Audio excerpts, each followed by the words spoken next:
శ్రీ గురుభ్యో నమః. గురు పౌర్ణమికి సప్తాహాలు పూర్తి చేసుకునే క్రమంలో ఈరోజు మనం 6వ సప్తాహంలో 6వ రోజు పారాయణ చేసుకోబోతున్నాం. ఓం సమర్థ సద్గురు శ్రీ సాయినాథాయ నమః.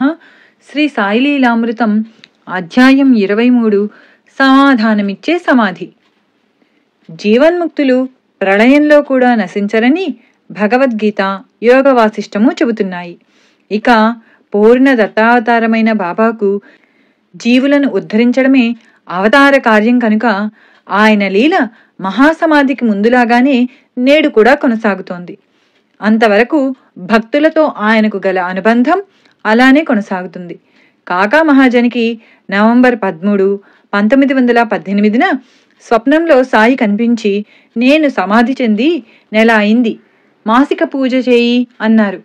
అతడు నిద్రలేచి చూస్తే ఆ మాట అక్షరాలా నిజమైంది. ఆ రోజు అతడు సాయిని పూజించి కాకా దీక్షిత్, ప్రధాన్, హేమత్ పంతులకు భోజనం పెట్టాడు. అలానే నాగేష్ అనే భక్తుడు సమాధి పక్క గదిలో నిద్రించేవాడు. అప్పుడప్పుడు అతనికి, తోటివారికి సమాధి నుండి రకరకాల సంగీతం వినిపిస్తుండేది. అంతటితో వారు ఆ గదిలో నిద్రించడం మానేశారు. కేకే ప్రధాన్కు అనేకసార్లు గురుస్థానంలో సాయి భౌతికంగా దర్శనమిచ్చారు. ఒకప్పుడు తాత్య తీవ్రమైన ఉబ్బసంతో బాధపడ్డాడు. వైద్యుడు మందిచ్చి దాన్ని అంజీర్ పండ్ల రసంతో తీసుకోమన్నాడు. అది ఆ పండ్లు దొరికే ఋతువు కాదు. ఒకరోజు ఆరతయ్యాక అతడు ఇంటికి వస్తూ, ఇప్పుడు బాబా నన్ను పట్టించుకోవడం లేదా, ఇప్పుడు ఆ పండ్లు దొరకవే, ఏం చేయాలి అనుకున్నాడు. ఆశ్చర్యం, తలుపు తెరిచేసరికి పూజలో బాబా పటం వద్ద అప్పుడే కోసిన అంజీరాలు 14 ఉన్నాయి. ఒక చైత్రమాసంలో దాసగణం సిరిడిలో 17 రోజులు హరికథ చెప్పాడు. ఒకరోజు బాబా పాదాల నుండి గంగా యమున జలాలు వచ్చిన లీల విని కొందరు భక్తులు నమ్మలేదు. చిత్రం, నాటి నుండి కొన్ని రోజులు సమాధి పడమర అంచున నీరు సన్నని ధారలా కారింది. అది ఎక్కడి నుండి వస్తున్నదో ఎవరికీ తెలియలేదు. సాయి దేహంతో ఉన్నప్పుడు అతి చనువు వలన వారిని చాలినంత భక్తి శ్రద్ధలతో పూజించలేకపోయానని శ్యామ పరితపించాడు. ఆయన ప్రసాదించిన ఊదీ పొట్లం ప్రాణప్రదంగా పూజలో పెట్టుకున్నాడు. అతడు బొంబాయి వెళ్ళినప్పుడు ఒక రాత్రి బాబా కలలో కనిపించి, నేనిచ్చిన ఊదీ పొట్లం రోడ్డు పక్కన చెత్త కుండీలో ఉన్నది, త్వరగా వెళ్ళు అని హెచ్చరించారు. శ్యామ ఇల్లు చేరి చూస్తే పూజలో ఆ పొట్లం లేదు. ఇల్లు సర్దడంతో దాన్నినెవరో తీశారు. ఇంటి పక్కనున్న చెత్త కుండీలో చూస్తే పొట్లం దొరికింది. 1942 సంవత్సరం నుండి షిరిడి వచ్చే భక్తుల సంఖ్య పెరగజొచ్చింది. వారి కోసం వసతి గృహాలు నిర్మించడానికి గురుస్థానం దగ్గర భూమిని కొనదలిచారు. కానీ కేశవనారాయణ కులకర్ణి అది అమ్మనన్నాడు. వారు సాయికి మొరపెట్టుకోగా తరువాతి గురువారం రోజు రాత్రి కులకర్ణికి కలలో బాబా కనిపించి, నిజానికి ఆ భూమి నాది, అది నీవు సంస్థానానికి వెంటనే అమ్ము, నీకు 3 లాభం వస్తుంది అన్నారు. అతడు వెంటనే సంస్థానానికే అమ్మాడు. ఆ పైకంతో అతడు గ్రామంలో వేరొక స్థలం కొనాలని చూస్తే ఆ ఆసామి అమ్మనన్నాడు. ఆ ఆసామికి కలలో బాబా కనిపించి ఆ స్థలం అతనికి అమ్మమని చెప్పారు. ఆ వ్యవహారం వలన అతనికి 3 రెట్లు లాభం వచ్చింది.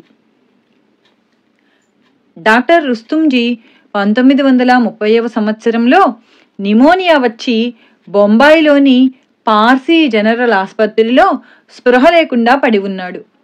ఆ మైకంలో అతనికి ఒక ఫకీరు కనిపించి, నేనెవరో తర్వాత నీకే తెలుస్తుంది అని ఒకసారి అతని మంచం చుట్టూ తిరిగి అదృశ్యులయ్యారు. తరువాత డాక్టర్లు అతనిని పరీక్షించి అతడు ఆరోగ్యంగా ఉండడం చూచి విస్తుపోయారు. తనను కాపాడిన ఫకీరెవరా అని అతడు ఆలోచిస్తూ ఉండేవాడు. ఒకసారి బస్సులో సాటి ప్రయాణికుని దగ్గర ఒక పుస్తకంలో బాబా పటం చూచాడు. తనను కాపాడినది ఆయనేనని గుర్తించి వారి చరిత్ర పారాయణ, పూజ ప్రారంభించాడు. అతనిని 1949లో సాయి సంస్థానం వారు షిరిడీలోని ఆసుపత్రిలో నియమించారు. ఒకప్పుడు అతని భార్యకు కళ్ళ జబ్బు వచ్చింది. ఆమె రోజూ సాయి సమాధికి ప్రదక్షిణం చేసి తనకు వ్యాధి తగ్గితే సాయిబాబా పల్లకీకి స్వయంగా గుడ్డ కుట్టి సమర్పిస్తానని మొక్కుకున్నది.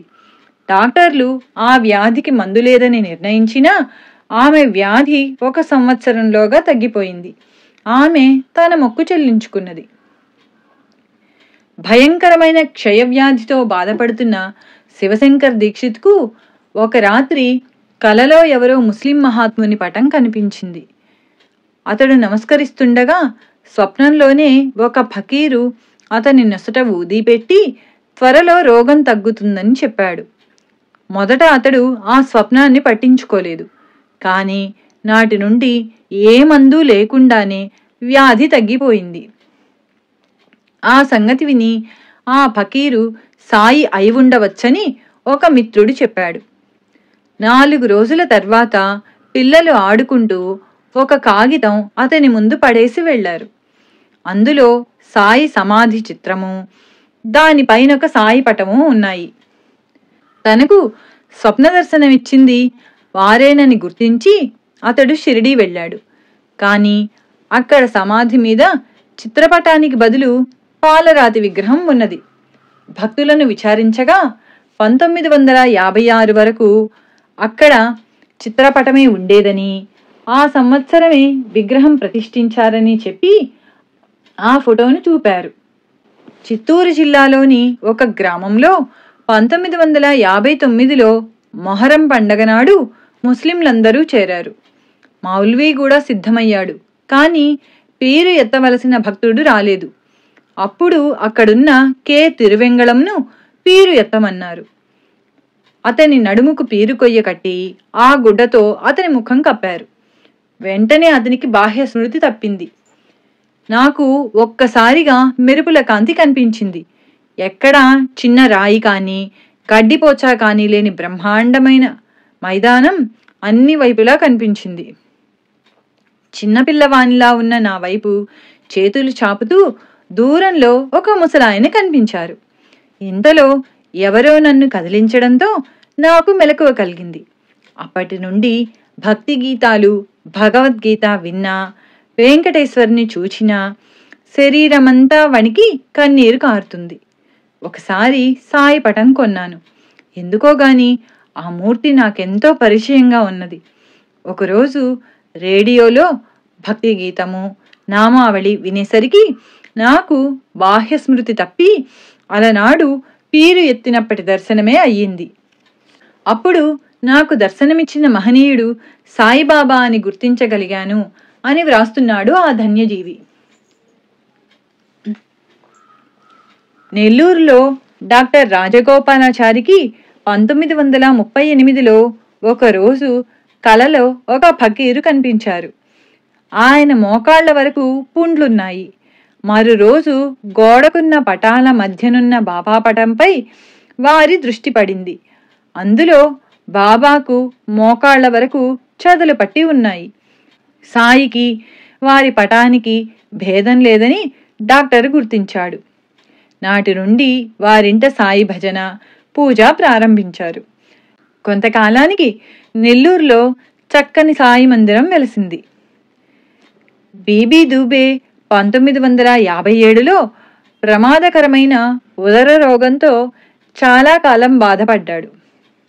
వైద్యులు కూడా ఆశ వదలడంతో శ్రీకృష్ణుని ధ్యానిస్తున్నాడు. నాటి తెల్లవారుజామున కలలో కఫ్ని, తలకు గుడ్డ ధరించిన ఒక మహనీయుడు కనిపించారు. వెంటనే అతడు ఆహా, ఈయనే నా గురువు అని కేకపెట్టాడు. ఆ కేకకు అతనికే మెలకువ వచ్చింది. అయినా ఆ సంగతి అతనెవ్వరికీ చెప్పలేదు. సంవత్సరాలు దొర్లిపోతున్నా ఆ మహనీయుడు మరపు రాలేదు. ఆయన గురించి ఏమైనా తెలుస్తుందేమోనని ఎన్నో ఆధ్యాత్మిక గ్రంథాలు, పత్రికలు చదువుతూ ఉండేవాడు.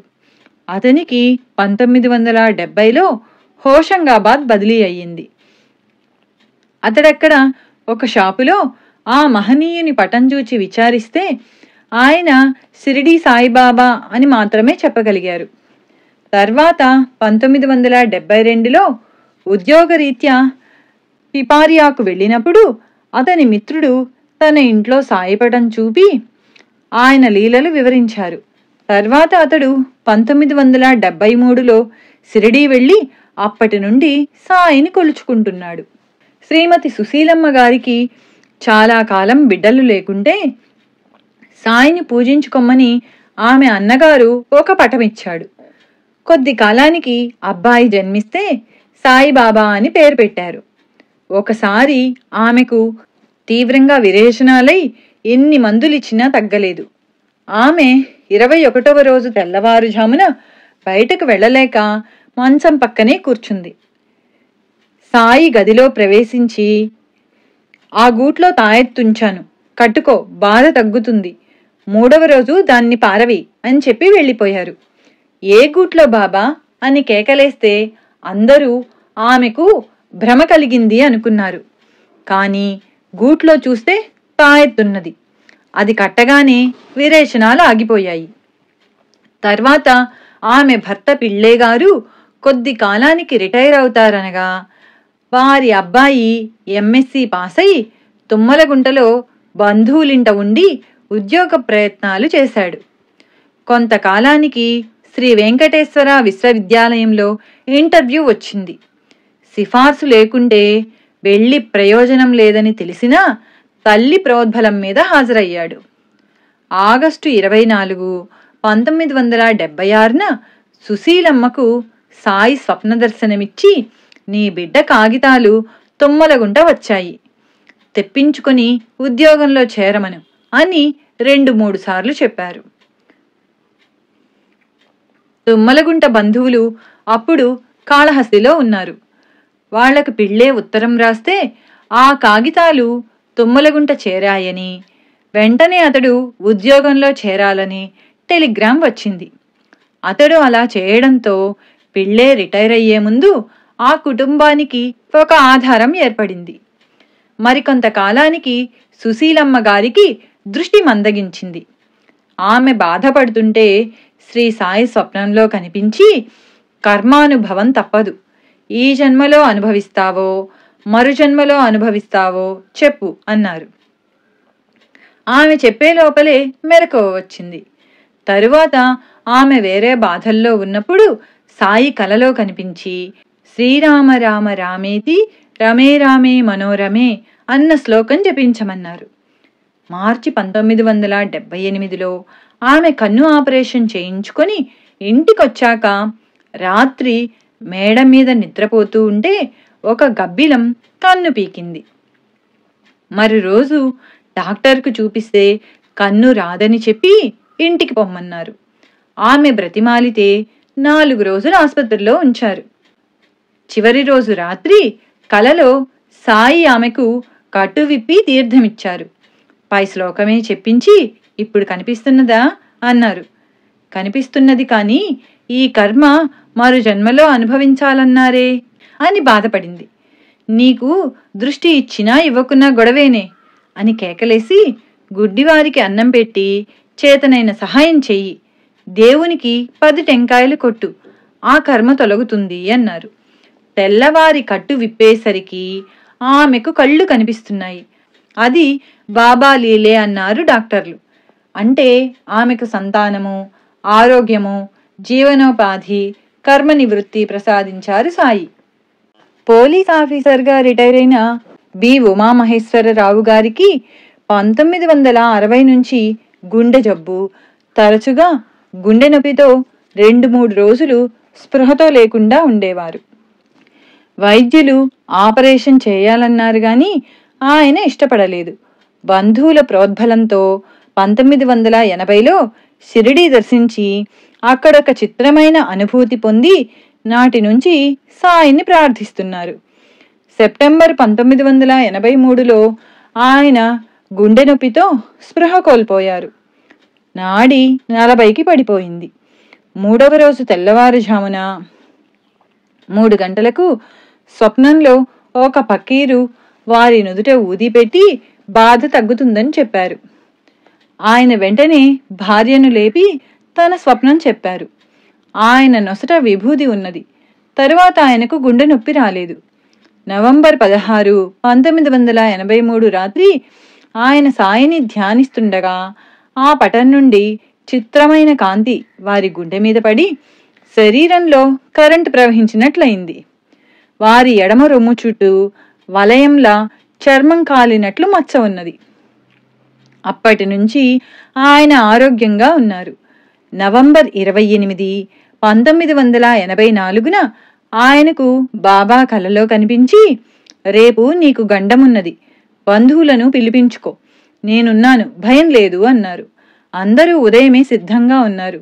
పొద్దునే ఆయన ధ్యానంలో కూర్చున్నప్పుడు పడిపోయారు. హాస్పిటల్కు తీసుకుపోతే ఆయన దక్కేది కష్టమన్నారు. వారి శ్రీమతి బాబాను ప్రార్థించాక ఆయన కోలుకొని అప్పటి నుండి సాయి సేవ చేస్తున్నారు.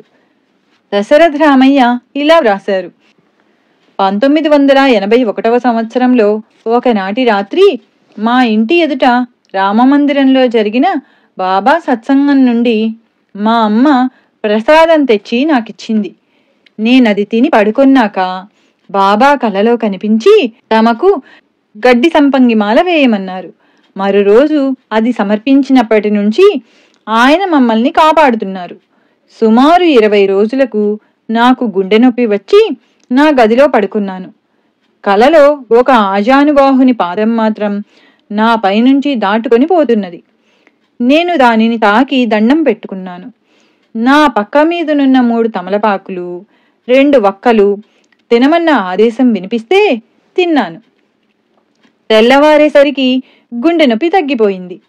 మరొక నెలకు పొట్టవాపు, ఆయాసము వచ్చాయి. ఇంట్లో అందరూ అన్నాలు కూడా మాని నా మంచం చుట్టూ కూర్చున్నారు. నాకు కునుకు పట్టగానే కలలో శ్రీ సాయి దర్శనమిచ్చి ఆవాల సైజు మాత్ర ఒకటి నోట్లో వేశారు. తెల్లవారేసరికి ఆరోగ్యంగా ఉన్నాను. మరొకసారి ఇంజెక్షన్ వలన రియాక్షన్ వచ్చి నా వళ్ళంతా గొడ్డళ్లతో కొట్టినట్టు నొప్పి వచ్చింది. మళ్ళీ డాక్టర్ వద్దకు వెళ్ళలేక ఏడుస్తూ పడుకున్నాను. కునుకు పట్టగానే బాబా నా తల వద్ద కూర్చొని నా మాడుకు విభూది అద్దుతున్నారు. ఆ స్పర్శకు నాకు మెలకువ వచ్చింది. అప్పుడు రాత్రి 3 గంటలైంది. నాకు తలనొప్పి మచ్చుకు కూడా లేదు. తరువాత ఒకసారి బాబా స్వప్నంలో నాకో నామం చెప్పి దానిని జపించుకోమన్నారు. శ్రీమతి శేషారత్నం ఇలా వ్రాస్తున్నారు: బాబా మందిరంలో జరిగే అన్నదానాలకు వంట చేస్తూ ఉండడంతో చిన్ననాటి నా బాబా భక్తి మళ్లీ మేల్కొన్నది. ఒక గురువారం నాడు మాస్టర్ గారి వద్ద శ్రీ సాయి లీలామృతం తీసుకున్నాను. నాటి సాయంత్రం మగతగా పడుకున్నప్పుడు షిరిడీలోని మసీదు, సమాధుల దర్శనమైంది. సమాధిపై గాలిలో బాబా కూర్చొని కనిపించారు. ఆయన నా వైపు బెత్తం చూపి తమ ఎదుట బాసిపట్టు వేసుకొని తలపై చీర కొంగు కప్పుకొని కూర్చోమన్నారు. అప్పుడు ఒక యోగముద్ర చూపి అరబ్బీలో ఒక మంత్రం చెప్పి దానిని జపించమన్నారు. మెలకువ వచ్చేసరికి ఆ మంత్రం మర్చిపోయాను. ఆ విషయం మాస్టర్ గారితో చెబితే ఆయన ఆ మంత్రం కాగితం మీద వ్రాసిచ్చారు. మా 6 ఏళ్ల పాప శ్రీ సాయి లీలామృతం అక్షరాలు గుణించుకొని చదవడంలో తప్పులు దొర్లుతూ ఉంటే బాబా కల్లో కనిపించి సరిగ్గా చదవకుంటే తంతానని బెదిరించారు. పాప భయపడి చదవడమే మానేసింది. మాస్టర్ గారితో చెబితే పాపకు ప్రసాదమిచ్చి ఈసారి సరిగ్గా చదువు, బాబా కొట్టర్లే అన్నారు. నాటి రాత్రి పాపకు మళ్లీ కలలో బాబా కనిపించి భయం లేదు, చదువు అని ప్రేమగా చెప్పారు. కె నవనీతం ఇలా వ్రాస్తున్నది: నేను 1975లో MA పాస్ అయి ఒక యోగ శిక్షణ శిబిరంలో శిక్షణ పొందుతూ ఉండగా ఒక సహపాఠి సులోచన చదువుతున్న శ్రీ సాయి లీలామృతం విని ఆ గ్రంథం తెప్పించి పారాయణ చేస్తున్నాను. ఒకరోజు ధ్యానంలో కాంతిమయ దేహంతో బాబా దర్శనమై చెప్పలేనంత సంతోషం కలిగింది. మరు రోజు నా మేనల్లుడు జబ్బు చేసి చనిపోయినట్లు, నేను సాయిని స్మరించి తాకగానే అతడు జీవించినట్లు కనిపించింది. అప్పుడు మా ఊళ్ళో అతనికి జబ్బు చేసి కొద్దిలో ప్రమాదం తప్పిందట. ఒకప్పుడు ధ్యానంలో నా శరీరం పైకెగిరి దూరాన పడుతూ ఉండడం వలన ఒళ్ళు నొప్పులు జ్వరము వచ్చాయి. అప్పుడు ఊది తీసుకొని బాబా సందేశం కోసం శ్రీ సాయిలీలామృతం తెరచి చూస్తే ప్రధాన్తో అతని తల్లికి వచ్చిన పక్షవాతం గురించి సాయి 4 రోజుల్లో తగ్గుతుంది అని చెబుతున్నారు. అందువలన నాకెంత బాధగా ఉన్నా మందు తీసుకోలేదు. 4వ రోజు రాత్రి 9:30 గంటలకు కూడా నొప్పులు తగ్గేలా లేవు. నేను సులోచన బాబా గురించి మాస్టర్ గారి గురించి 11:30 దాకా మాట్లాడుకొని పడుకున్నాము. నిద్ర పట్టిన 5 నిమిషాలలో నన్నెవరో బలంగా అదిమేసినట్లయి భయంతో బాబా అని కేక కూడా పెట్టలేకపోయాను. తెల్లవారేసరికి నొప్పులన్నీ తగ్గిపోయాయి. నాటి నుండి నా నోటి వెంట శివనామం బదులు సాయినామం దొర్లుతూ ఉండడం నాకే ఆశ్చర్యమనిపించింది. షిరిడీలో సమాధి మీద ఉన్న విగ్రహం చెక్కడానికి బొంబాయి నుండి తాలిం అనే శిల్పి వచ్చాడు. అనేక కోణాలలో తీసిన సాయి ఫోటోలే లేవు. బాబాకు తీసిన ఫోటోలు చాలా కొద్ది, అవి కూడా వేరు వయస్సులకు చెందినవి. కనుక తాలిం ఎంత శ్రమించినా నమూనామూర్తి తృప్తికరంగా రాలేదు. చివరి ప్రయత్నంగా అతడు సాయిని ప్రార్థించాడు. నాటి రాత్రి బాబా అతనికి కలలో కనిపించి, నన్ను మళ్ళీ చూడాలంటే సాధ్యం కాదు, జాగ్రత్తగా చూడు అన్నారు. అతడు సాయి చుట్టూ నెమ్మదిగా తిరుగుతూ ఆయన రూపాన్ని అన్ని వైపుల నుండి చూచాడు. తెల్లవారగానే ప్లాస్టర్తో చక్కని నమూనా మలచి దానిని బట్టి పాలరాతి విగ్రహం చెక్కాడు. దానిని శ్రీ సాయి శరణానంద 1956లో సమాధి మీద ప్రతిష్ఠించారు. అంటే అది సాయి ప్రత్యక్షంగా చేయించుకున్న మూటి అన్నమాట. సాయికి ఆయన విగ్రహానికి భేదం లేదు. శ్రీ దిలీప్ కుమార్ రాయ్ అను ప్రఖ్యాత సాధకుడు పూణేలో హరే కృష్ణ ఆశ్రమం స్థాపించాడు. వీరికొక మిత్రుడు 1968లో ఒక సాయి విగ్రహం ఇచ్చాడు. ఆయన దానిని ఆశ్రమం బయట ఉంచారు. నాటి రాత్రి సాయి ఆయనకు కలలో కనిపించి, నేను చలిలో వణికిపోతున్నాను, వెచ్చగా లోపల ఉంచు అన్నారు. ఆయన వెంటనే నిద్రలేచి మర్నాడే ఆ విగ్రహాన్ని ఒక ప్రత్యేకమైన మందిరంలో స్థాపించారు. కొందరికి సాయి అశరీరవాణి ద్వారా తమ సాన్నిధ్యమిచ్చి ఆపదలను తొలగిస్తున్నారు. కీర్తిశేషులు వెంకట నారాయణరాజు మైసూరు సాయి మందిరంలో పూజారి. ఆయన సుమారు 17 సంవత్సరాల పాటు రోజూ ఉదయమే కొన్ని ఆలయాలు చిమ్మి ముగ్గులు వేసి పూజ చేసేవాడు. తర్వాత కోర్టు వద్ద దస్తావేజులు వ్రాసి రోజుకు 2 రూపాయలు సంపాదించేవాడు. ఒకరోజు అతడు ఈ కష్టజీవితాన్ని అంతమొందించాలని విషం దగ్గరుంచుకొని ఒక ఆలయంలో ధ్యానం చేసుకుంటున్నాడు. అప్పుడు నీ వలన ఎన్నో జరగాలి, చనిపోవద్దు అన్న మాటలు వినిపించాయి.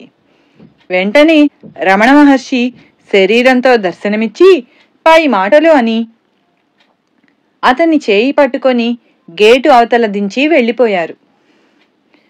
అప్పటి నుండి రాజుగారు వారినే తన గురువని తలచాడు. ఆయనే మళ్ళీ ఒకరోజు దర్శనమిచ్చి, నీ గురువు నేను కాదు, షిరిడి సాయిబాబా అని చెప్పి అదృశ్యమయ్యారు. అప్పటి నుండి రాజుగారు సాయి భక్తుడయ్యాడు. శ్రీ సాయి తరచూ వారికి కనిపించి మాట్లాడేవారు. ఎన్నోసార్లు కాకి, కోతి, ఆవుల రూపాలలో వారి ఇంటికి వస్తే రాజుగారి భార్య గుర్తించక అదిలించేదట.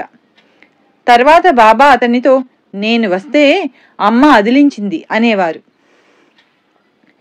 రాజుగారు కొంతకాలం ఒక మార్వాడి వద్ద లెక్కలు వ్రాసేవారు. ఒకరోజు బాబా, నీవికా కలం పట్టవద్దు, నా సేవ చేసుకో, అన్నం అదే వస్తుంది అన్నారు. రాజు వెంటనే ఆ పని మానేశాడు. ఒకరోజు వారింట్లో బియ్యం లేవు. నాడు ఆ మార్వాడి భార్యకు బాబా పటంలో నుంచి వెంటనే రాజుకు బియ్యం పంపించు అని ముమ్మారు వినిపించి ఆమె వెంటనే బస్తా బియ్యం పంపింది గాని రాజుగారు ఇవి తీసుకోమని సాయినాతో చెప్పాలి కదా అన్నారు. బాబా తర్వాత అతన్ని అలానే ఆజ్ఞాపించారు. మరొక రోజు అతని భార్య బెంగుళూరు వెళ్లారు. ఇంట్లో తినడానికి ఏమీ లేదు. రాజుగారు సాయియే తనకన్ని ఏర్పాట్లు చేస్తున్నారు కదా అని తలచి దక్షిణ నుండి 10 రూపాయలు తీసుకోబోయారు. వెంటనే బాబా చెంప మీద కొట్టి, నా డబ్బు తీసుకుంటావట్రా అన్నారు. అతడు నివ్వెరపోయి వీధిలోకి వెళ్ళగానే అతని బాల్య స్నేహితుడు కనిపించి బలవంతంగా హోటల్లో భోజనం పెట్టించాడు. తర్వాత ఆ మిత్రుడు ఆ రోజు ఊళ్ళోనే లేడని తెలిసింది. రాజుగారు మైసూరు సాయిబాబా మందిరంలో చాలా కాలం సేవ చేసి ఇటీవలే పరమపదించారు. ఎఫ్ఎం బంగారా కొత్త ఢిల్లీ నుంచి ఇలా వ్రాశారు. పార్సీ సాంప్రదాయకురాలైన నా భార్య బాబాలను నమ్మదు. నేను మాత్రం నమ్ముతాను. 1956వ సంవత్సరంలో ఒక సాయిబాబా క్యాలెండరు మా ఇంట్లో ఉండేది. ఒకరోజు అనాలోచితంగా ఆయనకు నమస్కరించి ఆయన గురించి ఏమీ తెలియకుండానే అలా ఎలా చేశానని ఆశ్చర్యపోయాను.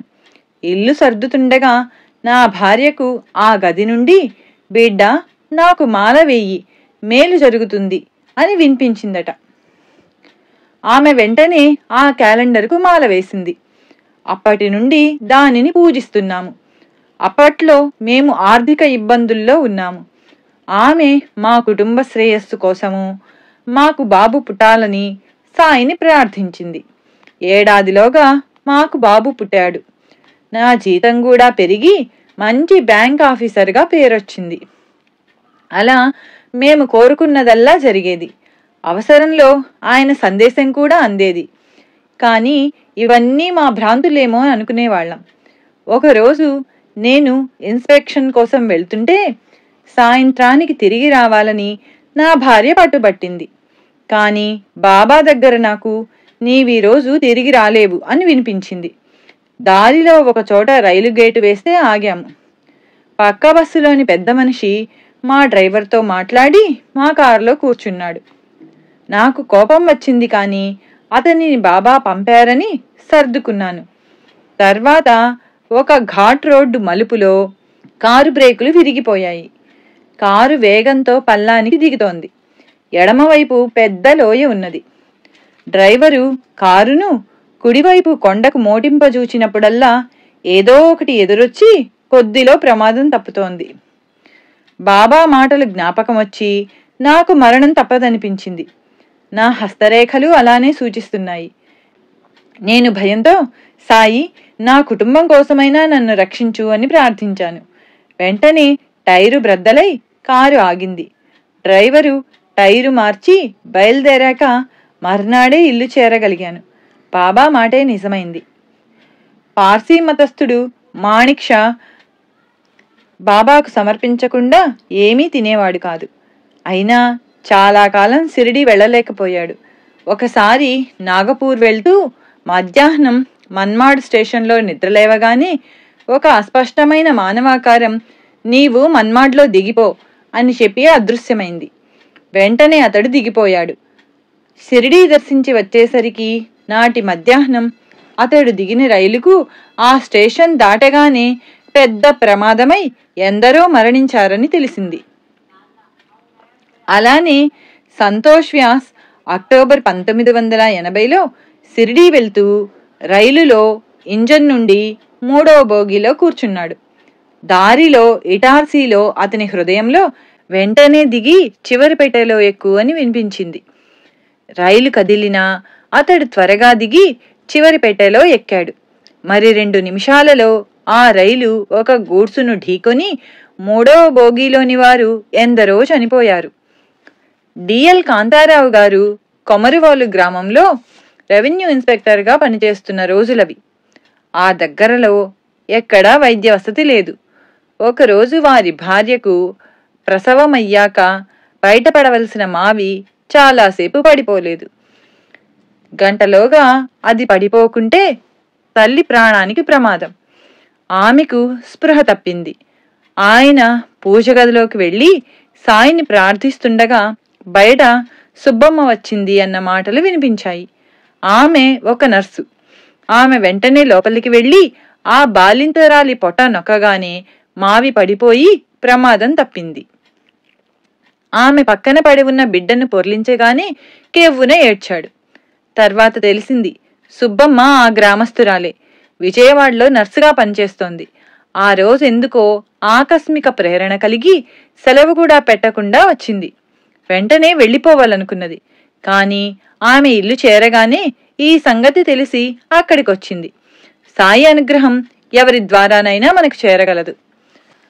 మహాసమాధి తర్వాత కూడా సాయి పలుకుతున్నా అది ఆయన శరీరంతో ఉన్నదానితో సమానంగా కాదు అనుకుంటాము. దాసగణతో కలిసి 1924లో శ్రీరామనవమికి షిరిడీ వెళ్ళి తిరిగి వస్తున్నారు రామచంద్ర పాఠేవర్, అతని భార్య. మధ్యలో శ్రీమతి పాఠేవర్కు దాహమేస్తుంటే రైలు దిగి దూరాన పంపు దగ్గరకు వెళ్ళగానే రైలు కదిలింది. ఆమె తొందరగా ఒక పెట్టెలో ఎక్కబోయి కాలు జారి రైలుకు ప్లాట్ఫారంకు మధ్యలో పడిపోయింది. అందరూ కేకలు పెట్టి గొలుసులాగారు. రైలు కొంచెం ముందుకు పోయి ఆగింది. ఆమె భద్రంగా ప్లాట్ఫారం పైకెక్కి కంగారు పడుతున్న జనంతో ఇలా చెప్పింది, కాలు జారగానే నాకేమీ తోచక బాబాను తలచాను. ఆయన నా పక్కనే కనబడి తమ చేతితో నన్ను ప్లాట్ఫారం కిందకు అదిమిపెట్టి నా పక్కనే ఉన్నారు కనుక నాకిక భయమేయలేదు. నేను పైకొచ్చే వరకు ఆయన కనిపిస్తూనే ఉన్నారు. ఆర్ఎస్ చిట్నీస్ 1950లో ఎవరో మహాత్ముని చిత్రపటం చూచి మంత్రముగ్ధుడయ్యాడు. ఆయన బాబా అని తెలిసాక వారి చరిత్ర చదివి 1952లో షిరిడీ వెళ్ళి సాయి సమాధిని చూడగానే అతని జీవితమే మారిపోయి అపారమైన శాంతి అనుభవమైంది. అప్పటి నుండి బాబాను పూజించుకుంటున్నాడు. 1957వ సంవత్సరంలో తన చెల్లెలికి జబ్బు చేసిందని తెలిసి విమానాశ్రయంలో కూర్చున్నాడు. తాను బొంబాయి చేరేలోగా తన చెల్లెలికి జబ్బు తగ్గించమని ప్రార్థిస్తున్నాడు. ఇంతలో అతని పక్కనే కాళ్లకు చెప్పులు లేకుండా తెల్లని కఫ్ని, తలకు గుడ్డా ధరించిన ఒక వృద్ధ పకీరున్నారు. ఆయన నిరాశగా చేతులు తలా తిప్పి అదృశ్యమయ్యారు. ఇంకెవరూ ఆయన్ను చూడలేదట. అతడు బొంబాయి చేరేసరికి అతని చెల్లెలు మరణించింది. 1965వ సంవత్సరంలో అతనికి విపరీతమైన కడుపు నొప్పి వచ్చి నీరు త్రాగడం కూడా కష్టమైంది. డాక్టర్లు ఆపరేషన్ చేయాలంటే అతడు భయపడి బాబాను ప్రార్థించాడు. నాటి రాత్రి కలలో భయంకరులు నలుగురు అతని పైబడ్డారు. వెంటనే సాయి వారి పైబడి తరిమేశారు. తెల్లవారేసరికి చిట్నీస్కు జబ్బే లేదు. 1966వ సంవత్సరంలో ఒక గురువారం సాయి చరిత్ర పారాయణ పూర్తి చేసి ఆగ్రా వెళ్ళి దారిలో సాయి దర్శనమివ్వాలని ప్రార్థించాడు. సుమారు 60 మైళ్లు వెళ్ళాక కారు అకస్మాత్తుగా నిలిచిపోయింది. బాబా వంటి ఫకీరొకరు కారు పక్క నుండి ఆశీర్వదించి దక్షిణ తీసుకుని మాయమయ్యారు. డ్రైవరు బ్రేకులు వేయకపోయినా కారు ఆగిపోవడం, చిట్నీస్కు, వారి అబ్బాయికి, డ్రైవర్కు తప్ప కారులోని మరెవ్వరికి ఆ ఫకీరు కనిపించకపోవడమే చిత్రం. ఇలాంటి అనుభవాలు సాయి అన్ని మతాల వారికి ప్రసాదిస్తున్నారు. ఓస్బోర్న్ అనే ఆంగ్లేయుడితో 1960లో కలకత్తాలో పక్క ఇంట్లో ఉన్న కుమారి డటన్ తన అనుభవం ఇలా చెప్పింది. ఆమె కొంతకాలం ఒక క్రైస్తవ మఠంలో ఉన్నాక అధికారులతో భేదం వచ్చింది. తాను ఆశ్రమం విడిచిపోయాక తన గతేమిటని ఆలోచిస్తూ దిగులుగా కూర్చున్నది. ఒక ఫకీరొచ్చి భయం లేదు, అంతా బాగుంటుంది అని చెప్పి దక్షిణ కోరాడు. వెంటనే ఆమెకు ప్రశాంతి కలిగింది. ఆమె వద్ద పైకం లేదంటే ఆయన, నీ సొరుగులో 35 రూపాయలున్నాయి చూడు అన్నారు. చూస్తే పైకమున్నది కాని ఫకీరే లేడు. క్రైస్తవ స్త్రీల ఆశ్రమంలోకి పురుషుడు ముస్లిము అయిన ఫకీరు ఎలా వచ్చాడన్నదే ఆశ్చర్యం. ఆమె ఆశ్రమం విడిచాక ఆమె మేనల్లుడు ఆమెనెంతో ప్రేమగా చూసుకుంటున్నాడు. ఇదంతా విని ఓస్బోర్న్ అప్పుడు ఆమెకు సాయిపటం చూపాడు. ఆమె ఆశ్చర్యంతో, నాకు దర్శనమిచ్చింది వీరే అన్నది. మహబూబ్ బాషా సెప్టెంబర్ 30, 1982న తన భార్యకు గర్భకోశంలో వ్రణముంటే గూడూరులో డాక్టర్ సిఆర్ రెడ్డి గారి ఆసుపత్రిలో చేర్చాడు. ఆపరేషన్ జరుగుతున్నది. ఆపరేషన్ మధ్యలో ఆమె పరిస్థితి ప్రమాదించింది. భాష ఒక్కడే డాక్టర్ గారి గదిలోని బాబాపటం ముందు నిలిచి కన్నీటితో ప్రార్థిస్తుండగా వెనుక నుండి తెల్లని గుడ్డలు ధరించిన ఒక ఆజానుబాహువు భుజం తట్టి, నీ భార్యకు ఏమీ అవదు, బాధపడకు అన్నారు. భాష కన్నీరు తుడుచుకొని మళ్లీ వెనుకకు తిరిగి చూచేసరికి అక్కడెవరూ లేరు. మరుక్షణమే రోగికి ప్రమాదం తప్పిందని నర్సు చెప్పింది. కర్నూలు నుంచి దయాల్ శరణ్ ఇలా వ్రాశారు. 1981 సంవత్సరంలో శ్రీ సాయి లీలామృతము, శ్రీ గురుచరిత్ర పారాయణ చేసి శ్రీ అయ్యప్ప దర్శనానికి వెళ్ళాను. వ్యాన్లో కొంత దూరం వెళ్ళాము. తర్వాత ఇరుముడితో కొండల మీదుగా కొంత దూరం వెళ్ళాక 49 సంవత్సరాల వయసు గల నాకు నీరసమొచ్చి దిక్కు తోచక బాబాను ప్రార్థించాను. కొద్ది క్షణాలలో చేతిలో కర్ర, కాళ్లకు రబ్బరు చెప్పులు వేసుకున్న ఒక వృద్ధుడొచ్చి నా ఎడమ చేయి తన చంకలో పెట్టుకొని, భయం లేదు, నిదానంగా నా వెంట నడువు అన్నారు. వెంటనే నీరసమంతా పోయింది. ఈయనెవరు కొండపైకి చెప్పులతో వచ్చాడు అనుకున్నాను. ఆ జనం తొక్కిడిలో కొందరు కాలు జారి పడుతున్నారు, కొందరి ఇరుముడులు పడిపోయాయి. అందరూ ఎంతో శ్రమపడి నడుస్తున్నారు. అరగంటలో లైట్లతో వెలుగుతున్న ఒక చోటుకు రాగానే నా చేయి వారి చంకలో నుంచి జారిపోయింది. వారికి కృతజ్ఞత చెప్పాలని చూస్తే ఆయనెక్కడా కనిపించలేదు. అందరి కాళ్ళు పరీక్షగా చూచాను, కాని చెప్పులేసుకున్న వాళ్ళెవరూ లేరు. ఆ రూపంలో సాయియే నన్ను గమ్యం చేర్చారు. ఒకరోజు షిరిడీకి 600 మంది భక్తులు వస్తున్నామని సాయి సంస్థానాధికారి పాఠక్ గారికి కబురు చేశారు. వారి ఏర్పాటుకు 1200 రూపాయలు కావాలి. కానీ నాటి నిధులు ట్రెజరీలో జమ చేశామే, ఎలా అనుకుంటూ ఉంటే ఎవరో ఇద్దరొచ్చి, మేము త్వరగా వెళ్ళాలి, ఈ పైకం రేపు వినియోగించండి అని బ్రతిమాలి 1200 ఇచ్చి వెళ్ళిపోయారు. వాళ్ళు షిరిడీ గ్రామస్తులమని చెప్పారు. కానీ విచారిస్తే ఆ గ్రామస్తులు కారని తెలిసింది. 3వ రోజు ఒక భక్తుడు పాఠక్తో, సాయి అబ్దుల్లా వచ్చి మీకు డబ్బిచ్చినట్లు నాకు 3 రోజుల క్రితం కలొచ్చింది అన్నాడు. బాబా తమ భక్తులనెన్నడూ పస్తుంచనన్నారు. బోరీబందర్కు చెందిన ఒక అడ్వకేట్ షిరిడీ వెళ్తుంటే టికెట్టు 100 రూపాయలు రైల్లో ఎవరో దొంగిలించారు. ఆ సంగతి ఎంత చెప్పినా టికెట్ కలెక్టర్ వినలేదు. అంతలో ఒక వృద్ధుడు అతని చేతికి ఒక టికెట్ ఇచ్చి తన వారొకరు రానందున ఆ టికెట్ అదనంగా ఉందని చెప్పాడు. తాను సాయి భక్తుడనని పరిచయం చేసుకుని అతని షిరిడీ ఖర్చులన్నీ కూడా భరించి బాబా చరిత్ర గ్రంథం కూడా ఇచ్చాడు. బొంబాయిలో తన చిరునామా కూడా ఇచ్చి వెళ్ళిపోయాడు. అడ్వకేట్ తిరిగి వస్తూ దారిలో చరిత్ర గ్రంథం తెరవగానే దానిలో 10 రూపాయల నోట్లు 10 ఉన్నాయి. అతడు ఇల్లు చేరేసరికి రైల్లో పోయిన పర్సు బాబా పటం దగ్గర ఉన్నది. ఆ వృద్ధుడికి ఇవ్వవలసిన పైకం తీసుకువెళ్లి బొంబాయిలో విచారిస్తే అతని ఆచూకీయే లేదు. ఆ వృద్ధుడు శ్రీ సాయిబాబాయే. రాహురిలో కులకర్ణి తండ్రి 1965లో జబ్బుపడ్డప్పుడు ఒక పకీరు వచ్చారు. రోగి భార్య ఆయనకు భిక్ష ఇచ్చి తన భర్తను రక్షించమని కోరింది. ఆయన చిటికెడు పాదధూళి ఇచ్చి, దీనిని నీళ్లలో వేసి తాగమను, 3 రోజుల లోపల తగ్గుతుంది, వెంటనే నా దర్శనానికి షిరిడీ రమ్మను అని చెప్పి వెళ్ళిపోయారు. అలానే 3 రోజుల్లో అతని రోగం తగ్గింది. ఆ కుటుంబం షిరిడీ వచ్చి స్థిరపడ్డారు. 1976వ సంవత్సరంలో కులకర్ణికి జబ్బు చేసింది. ఒకనాటి రాత్రి అతనికి మెలకువ వచ్చేసరికి బాబా అతని పక్కనే కనిపించారు. అప్పుడు తలుపులు వేసే ఉన్నాయి. ఇంట్లో దొంగ దూరాడని అతను కేకలేసేసరికి బాబా నవ్వి ఆశీర్వదించి మాయమయ్యారు. తెల్లవారేసరికి అతని జబ్బు తగ్గిపోయింది. ఒక పేద వితంతువు 1956లో పోలియో వచ్చిన తన కొడుకును షిరిడీ తీసుకొచ్చింది.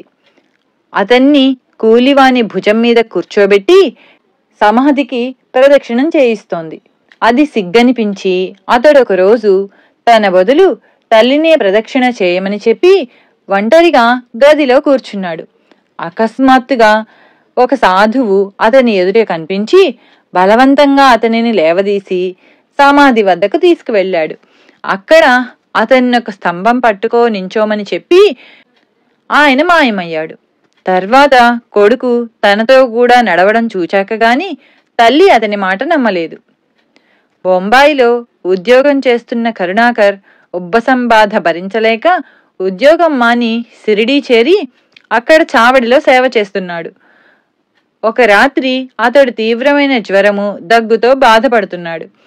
కొద్ది కునుకు పట్టగానే కలలో సాయి కనిపించి ధునిలో కొబ్బరికాయ, అగరబత్తులు, కర్పూరము సమర్పించు అన్నారు. అతడు మరో రోజు ధుని పూజ చేశాక పగలు బాధలు తగ్గి రాత్రి మాత్రం రాసాగాయి. అతడు ఒంటిపూట భోంచేస్తూ పగలంతా పనిచేసేవాడు. ఆ రోజుల్లో శివనేశన్ స్వామి మధ్యాహ్న భోజనమయ్యాక ద్వారకామాయిలోని రథశాలలో పడుకునేవారు. ఒకరోజు సాయంత్రం 4 గంటలకు కరుణాకర్ ఆయన వద్దకొచ్చి, నాకు మీరేమైనా తినడానికి ఇచ్చారా అన్నాడు. లేదన్నారు స్వామి. అతను ఆశ్చర్యపోయి, అదేమిటి, మీరు నాకు ఈ వేరిచ్చి దీన్ని నోట్లో ఉంచుకుంటే నా బాధ తగ్గుతుందని చెప్పారు కదా అని ఒక వేరు చూపాడు. ఇద్దరూ ఆశ్చర్యపోయి అది సాయి లీలే అని గుర్తించారు. దానితోనే అతని ఆరోగ్యం బాగుపడింది. అతడు షిరిడీ విడిచి వెళ్తే వ్యాధి మళ్లీ వచ్చి తిరిగి షిరిడీ రాగానే తగ్గేది. అందుకే అతడు షిరిడీలో ఉండిపోయాడు. జేవి రమణమూర్తి ఇలా వ్రాశారు, స్వతహాగా నేనెంతో కోపిష్టిని. ఎన్నో అపరాధాలు చేశాను. శ్రీ సాయి లీలామృతం ఒకసారి చదివాక నాకు కోపం తగ్గిపోయింది. కొంతకాలానికి నేను శుష్కిస్తూ ఉంటే డాక్టర్లు పరీక్ష చేసి క్యాన్సర్ అన్నారు. నేను చికిత్సకు మద్రాసు వెళ్లాలని 3000 రూపాయలు సిద్ధం చేసుకుని జూన్ 25 సాయంత్రం శ్రీ సాయి లీలామృతం పారాయణ చేస్తుండగా ఒక వృద్ధ బ్రాహ్మణుడు విఠల్ నామం ముద్రించిన శాలువ కప్పుకొని వచ్చాడు. మొదట కొద్దిసేపు నా వద్దనున్న గ్రంథాలు తిరగేసి, బాగుంది, నాకు 20 రూపాయలు కావాలి అన్నారు. నా దగ్గర డబ్బు లేదంటే, మద్రాసు వెళ్తున్నావు కదా, వెళ్ళు, నీకేమీ ఉండదు అని వెళ్ళిపోయారు. ఇంతలో నా భార్య వచ్చి ఆ రూపంలో బాబాయే వచ్చారనగానే నాకు దుఃఖం ఆగలేదు. మరో రోజు గురువారం భరద్వాజ గారిని అడిగితే బాబాకు అగరొత్తి పెట్టి క్షమాపణ చెప్పుకోమన్నారు. అలానే చేశాను. నాటి సాయంత్రం సత్సంగం నుండి ఇంటికి వెళ్లేలోగానే ఆ స్వామి వచ్చి 20 రూపాయలు తీసుకెళ్లారట. తర్వాత నన్ను మద్రాసులో పరీక్ష చేసి నా వ్యాధి క్యాన్సర్ కాదని తేల్చారు. ఎస్ బాబువలి ఇలా వ్రాశాడు, బిఏ చదివిన నేను నాస్తికుడిగా దేశదిమ్మరిగా తిరిగేవాణ్ణి. 1985 సంవత్సరంలో నా వివాహమై ఒంగోలు వస్తుంటే నా సోదరికి జ్వరం వచ్చింది. ఒక స్టేషన్లో ఒక సాధువు వచ్చి సాయిని స్మరించి విభూతి ఇస్తే గంటలో ఆమెకు జ్వరం తగ్గింది. అప్పటి నుండి నాకు విశ్వాసం కలిగి శ్రీ గురు చరిత్ర, శ్రీ సాయి లీలామృతం పారాయణ చేస్తున్నాను. ఆ క్రిందటి సంవత్సరం నా తల్లిదండ్రులు పారాయణ చేస్తుంటే ఒక సాధువు ఒంగోలులో మా ఇంటికి వచ్చి నాకు త్వరలో వివాహం అవుతుందని, తాము నవంబర్ 1985లో వస్తామని చెప్పారు. ఆ లోపలే నాకు పాప పుట్టింది. తర్వాత ఆ సాధువు మా ఎదురింటికి వచ్చి మా ఇంట్లో గులాబీ ఉన్నదని, అందువలన ఆ పురిటింటికి వెళ్ళనని చెప్పారట. పాప పుట్టిన 40వ రోజున భరద్వాజ మాస్టర్ గారి దగ్గరకు తీసుకువెళ్లి వారికి నచ్చిన పేరు పెట్టమంటే ఆయన పాపకు గులాబీ అని పేరు పెట్టారు. ఒకరోజు శ్రీమతి పి అరుంధతి పైలానులో వారి ఇంటి గడపలో పడుకున్నారు. ఇంటి పూజ గదిలోంచి బాబా వచ్చి, మంచం అడ్డం తీయి, అక్కడ అబ్బాయి ఆపదలో ఉన్నాడు అన్నారు. ఆమె మంచం తీయగానే ఆయన బయటకు వెళ్ళి మరలా వచ్చి, అదృష్టం, నీవు మంచం తీయడం ఆలస్యమైంది కనుక నేనొక చెట్టు అడ్డం వేశాను, దానికి కొట్టుకొని జీపు ఆగింది అని పూజ గదిలోకి వెళ్ళిపోయారు. కొద్దిసేపట్లో కబురొచ్చింది, వారి అబ్బాయి నాగార్జున సాగర్లో జూనియర్ ఇంజనీర్. సరిగ్గా ఆ రోజు అదే సమయానికి అతడెక్కిన జీపు ఒక లోయను సమీపిస్తూ ఉండగా బ్రేకులు పనిచేయలేదు. కొద్ది అడుగులలో జీపు ఒక లోయలో పడుతుందనగా చిత్రంగా ఒక చెట్టుకు కొట్టుకొని ఆగిపోయింది. ఎవరికీ ఎట్టి ప్రమాదమూ జరగలేదు. ఇంట్లో పటముంటే సాయి ఉన్నట్లే. గుజరాత్లో చూనీలాల్ ఆసారాం భగత్ అనే గొప్ప సాయి భక్తుడు ఉండేవాడు. అతడు మొదట శ్రీ ఉపాసనీ బాబా గారి దగ్గర ఉపదేశము, తర్వాత శ్రీ ధునీవాలే దాదాగారి అనుగ్రహము కూడా పొందాడు. అటు తర్వాత అతడు ఒకరోజు కరాచీలో సముద్ర తీరాన నడుస్తున్నాడు. హఠాత్తుగా శ్రీ సాయిబాబా అతనికి ప్రత్యక్షమై అతన్ని సముద్రంలోకి నడవమన్నారు. వెంటనే అతడు సముద్రంలోకి నడిచాడు. అతడి తల మునిగిన క్షణంలోనే అతన్ని నీరు విసురుగా ఒడ్డున పడేసింది. కానీ అప్పటికే అతడు బాహ్య స్మృతి కోల్పోయి చాలాసేపటి వరకు స్పృహలోకి రాలేదు. అతడు తిరిగి ఇల్లు చేరాడు. తర్వాత ఒక బక్రీద్ పండగ నాడు అతనికి మసీదుకు వెళ్ళి నమాజు చేయాలనిపించింది. అతడు ధోవతి టోపీ పెట్టుకొని నమాజుకు వెడితే ముస్లింలు దండిస్తారని బంధువులు హెచ్చరించినా అతడు అలాగే వెళ్ళాడు. అక్కడ అతనికెవరూ అడ్డు చెప్పలేదు. అతడు నమాజు పూర్తి చేసుకొని బయటికి రాగానే మరలా సాయిబాబా అతనికి భౌతికంగా దర్శనమిచ్చి భుజం తట్టి, భేష్, చాలా మంచి పని చేశావు, ఇప్పుడు నగ్నంగా ఇంటికి పో అన్నారు. అతడు నివ్వెరపోయాడు. అది ఇస్లాంకు విరుద్ధం కనుక అలా చేస్తే అచ్చటి ముస్లింలతో తగవు కొని తెచ్చుకోవడమే అవుతుంది.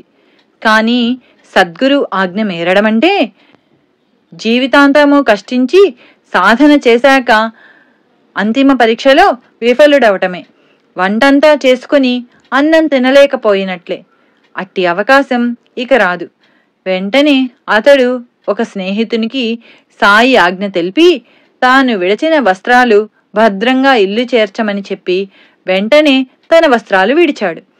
అలా చేయగానే అతనికి ఆనంద పారవస్యం కలిగి పెద్దగా కేకపెట్టి జనంతో కిక్కిరిసిన కరాచీ వీధుల వెంట సుమారు 6-7 మైళ్ళు పట్టపగటి సమయంలో పరిగెత్తాడు. అంతకు మించి అతనికి ఇంకేమీ తెలియలేదు. ఒక చోట మాత్రం ఒక బ్రిటిష్ పోలీస్ ఇన్స్పెక్టర్ అతన్ని అడ్డగించబోయాడు. చూనీలాల్ పెద్దగా సాయిబాబా ఈద్ ముబారక్ అని కేకవేయడంతో ఆ పోలీసు అధికారి కూడా వైదొలగి ఈద్ ముబారక్ చెప్పాడు. తర్వాత కొద్ది కాలంలోనే అతనికి ఆధ్యాత్మిక వికాసం కలిగింది. శ్రీ సాయిబాబా ఆయన ఎదుట సాక్షాత్కరించి ఎన్నెన్నో యోగ సాధనలు నేర్పారు. ఎన్నో అద్భుతమైన అనుభవాలు ప్రసాదించారు. చిట్ట చివరకు శ్రీరామనవమి మార్చి 29, 1939న వారణాసిలో అతనికి అద్వైతానుభవం కూడా ప్రసాదించారు.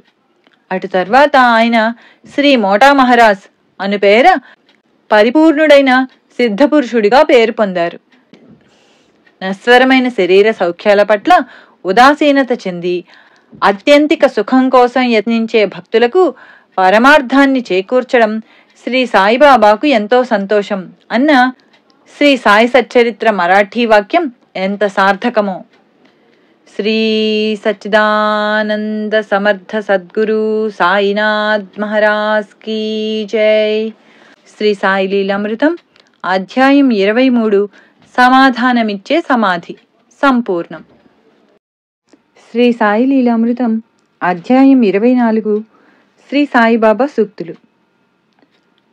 ఆత్మనిష్ఠులైన ఋషుల నోటి నుండి వెలువడిన వాక్యాలే వేదాలు, ఉపనిషత్తులు, ధర్మశాస్త్రాలు, పురాణాలు.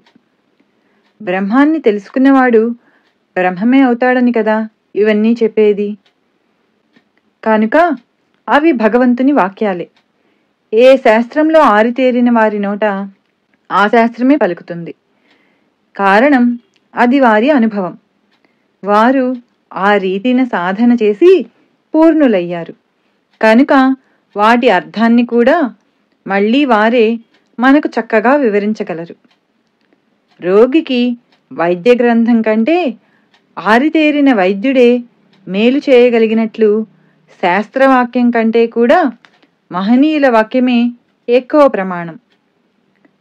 అందుకే వారిని ఆశ్రయించాక సర్వధర్మాన్ పరిత్యజ్య అన్న సూత్రాన్ని పాటించాలి. అందుకే సద్గురువును ఆశ్రయిస్తే శాస్త్ర షట్కం అక్కర్లేదు అన్నారు సాయి. అంతేకాదు, పరబ్రహ్మ స్వరూపులైన మహనీయుల అనుభవం నుండి వెలువడే వాక్యాలు వేదం వలె మంత్రాలు. వాటిని శ్రవణం చేసి మననం చేసి జీవించాలి. అదే ఉపనిషత్తులు, భగవద్గీత చెప్పేది. అనేక సందర్భాలలో వేరువేరు భక్తులతో శ్రీ సాయి చెప్పిన వాక్యాలు ఒక వరుసలో కూర్చుకొని చదివితే సంపూర్ణమైన ఆధ్యాత్మ బోధ లభిస్తుంది. కనుక వాటిని వేరువేరు సూక్తులుగా కాక వరుసలో కూర్చుకొని చూస్తే కానీ వాటికి సరి అయిన అర్థం బోధపడదు. బాబా: ఆద్యంతాలు లేని ఈ పాదాలు పరమ పవిత్రమైనవి. నాపై పూర్తి విశ్వాసముంచు, నీ కోరిక నెరవేరుతుంది. నాపై నీ దృష్టి నిలుపు, నేను నీపై నా దృష్టి నిలుపుతాను. నిన్ను చివరికంట గమ్యం చేరుస్తాను. నన్ను నమ్మిన వారిని ఎన్నడూ పాతనం కానివ్వను. ఈ సద్బ్రాహ్మణుడు లక్షలాది జనాన్ని శుభ్రమార్గంలో గమ్యం చేరుస్తాడు.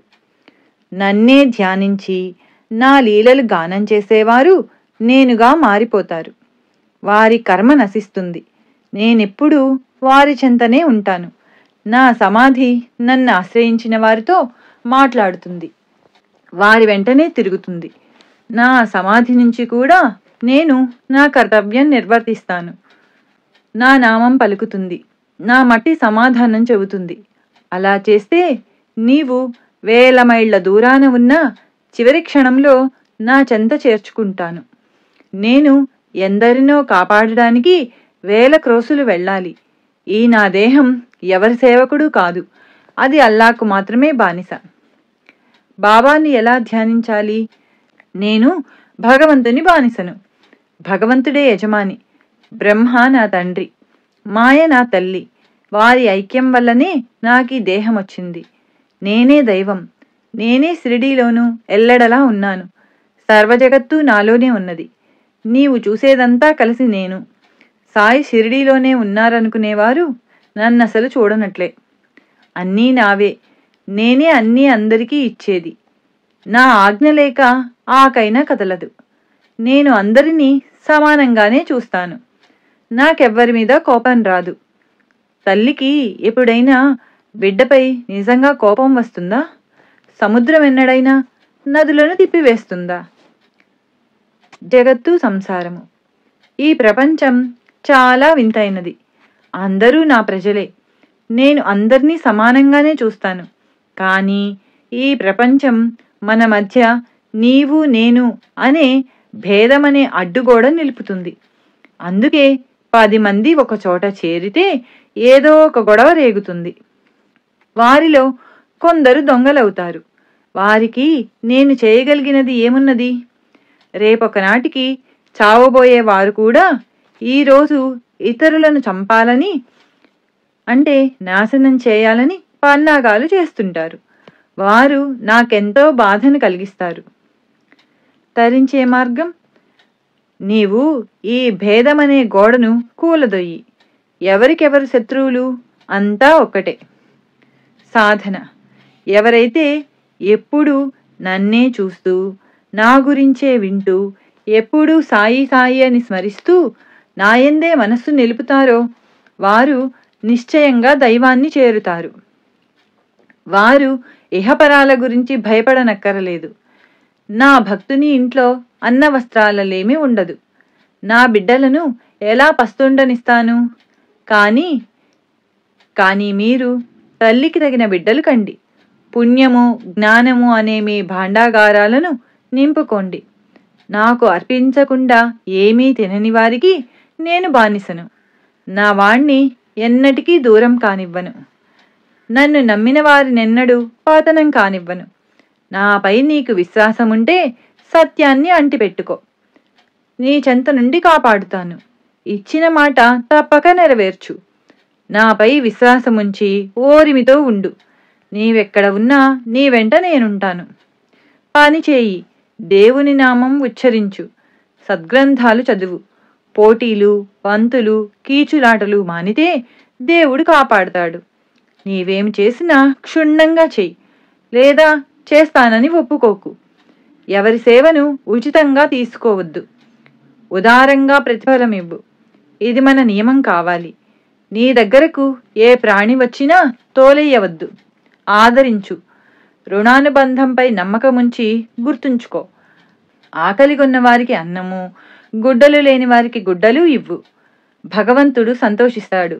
నిన్నెవరైనా సరే ఏమైనా అడిగితే సాధ్యమైనంత వరకు ఇవ్వు, లేక ఇప్పించు. లేదు అనవద్దు. ఇచ్చేందుకు ఏమీ లేకపోతే మర్యాదగా చెప్పు. చులకన చేయడం, కోపగించుకోవడం తగదు. నీ దగ్గరున్నా ఇవ్వాలనిపించకపోతే లేదని అబద్ధం చెప్పవద్దు. ఇవ్వలేనని మర్యాదగా చెప్పు. ఇవ్వలేకపోతే దానికి కారణం చెప్పు. అయిష్టమే కారణమైతే అదే చెప్పు. ప్రాణులన్నిటి రూపాలలో నేనే సంచరిస్తూ ఉంటాను. ఎవరు ఎవరిపై కోపించినా, దూషించినా నాకు చాలా బాధ కలుగుతుంది.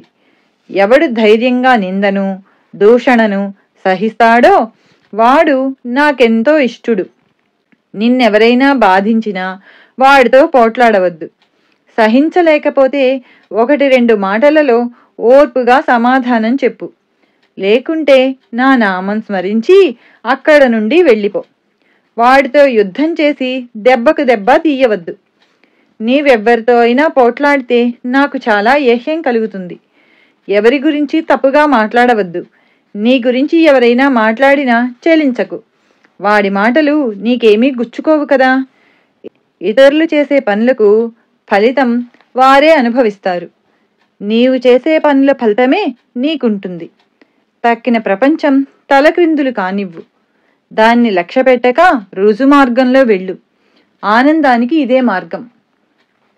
అరిషడ్వర్గాలలో అసూయను జయించడం చాలా సులువు.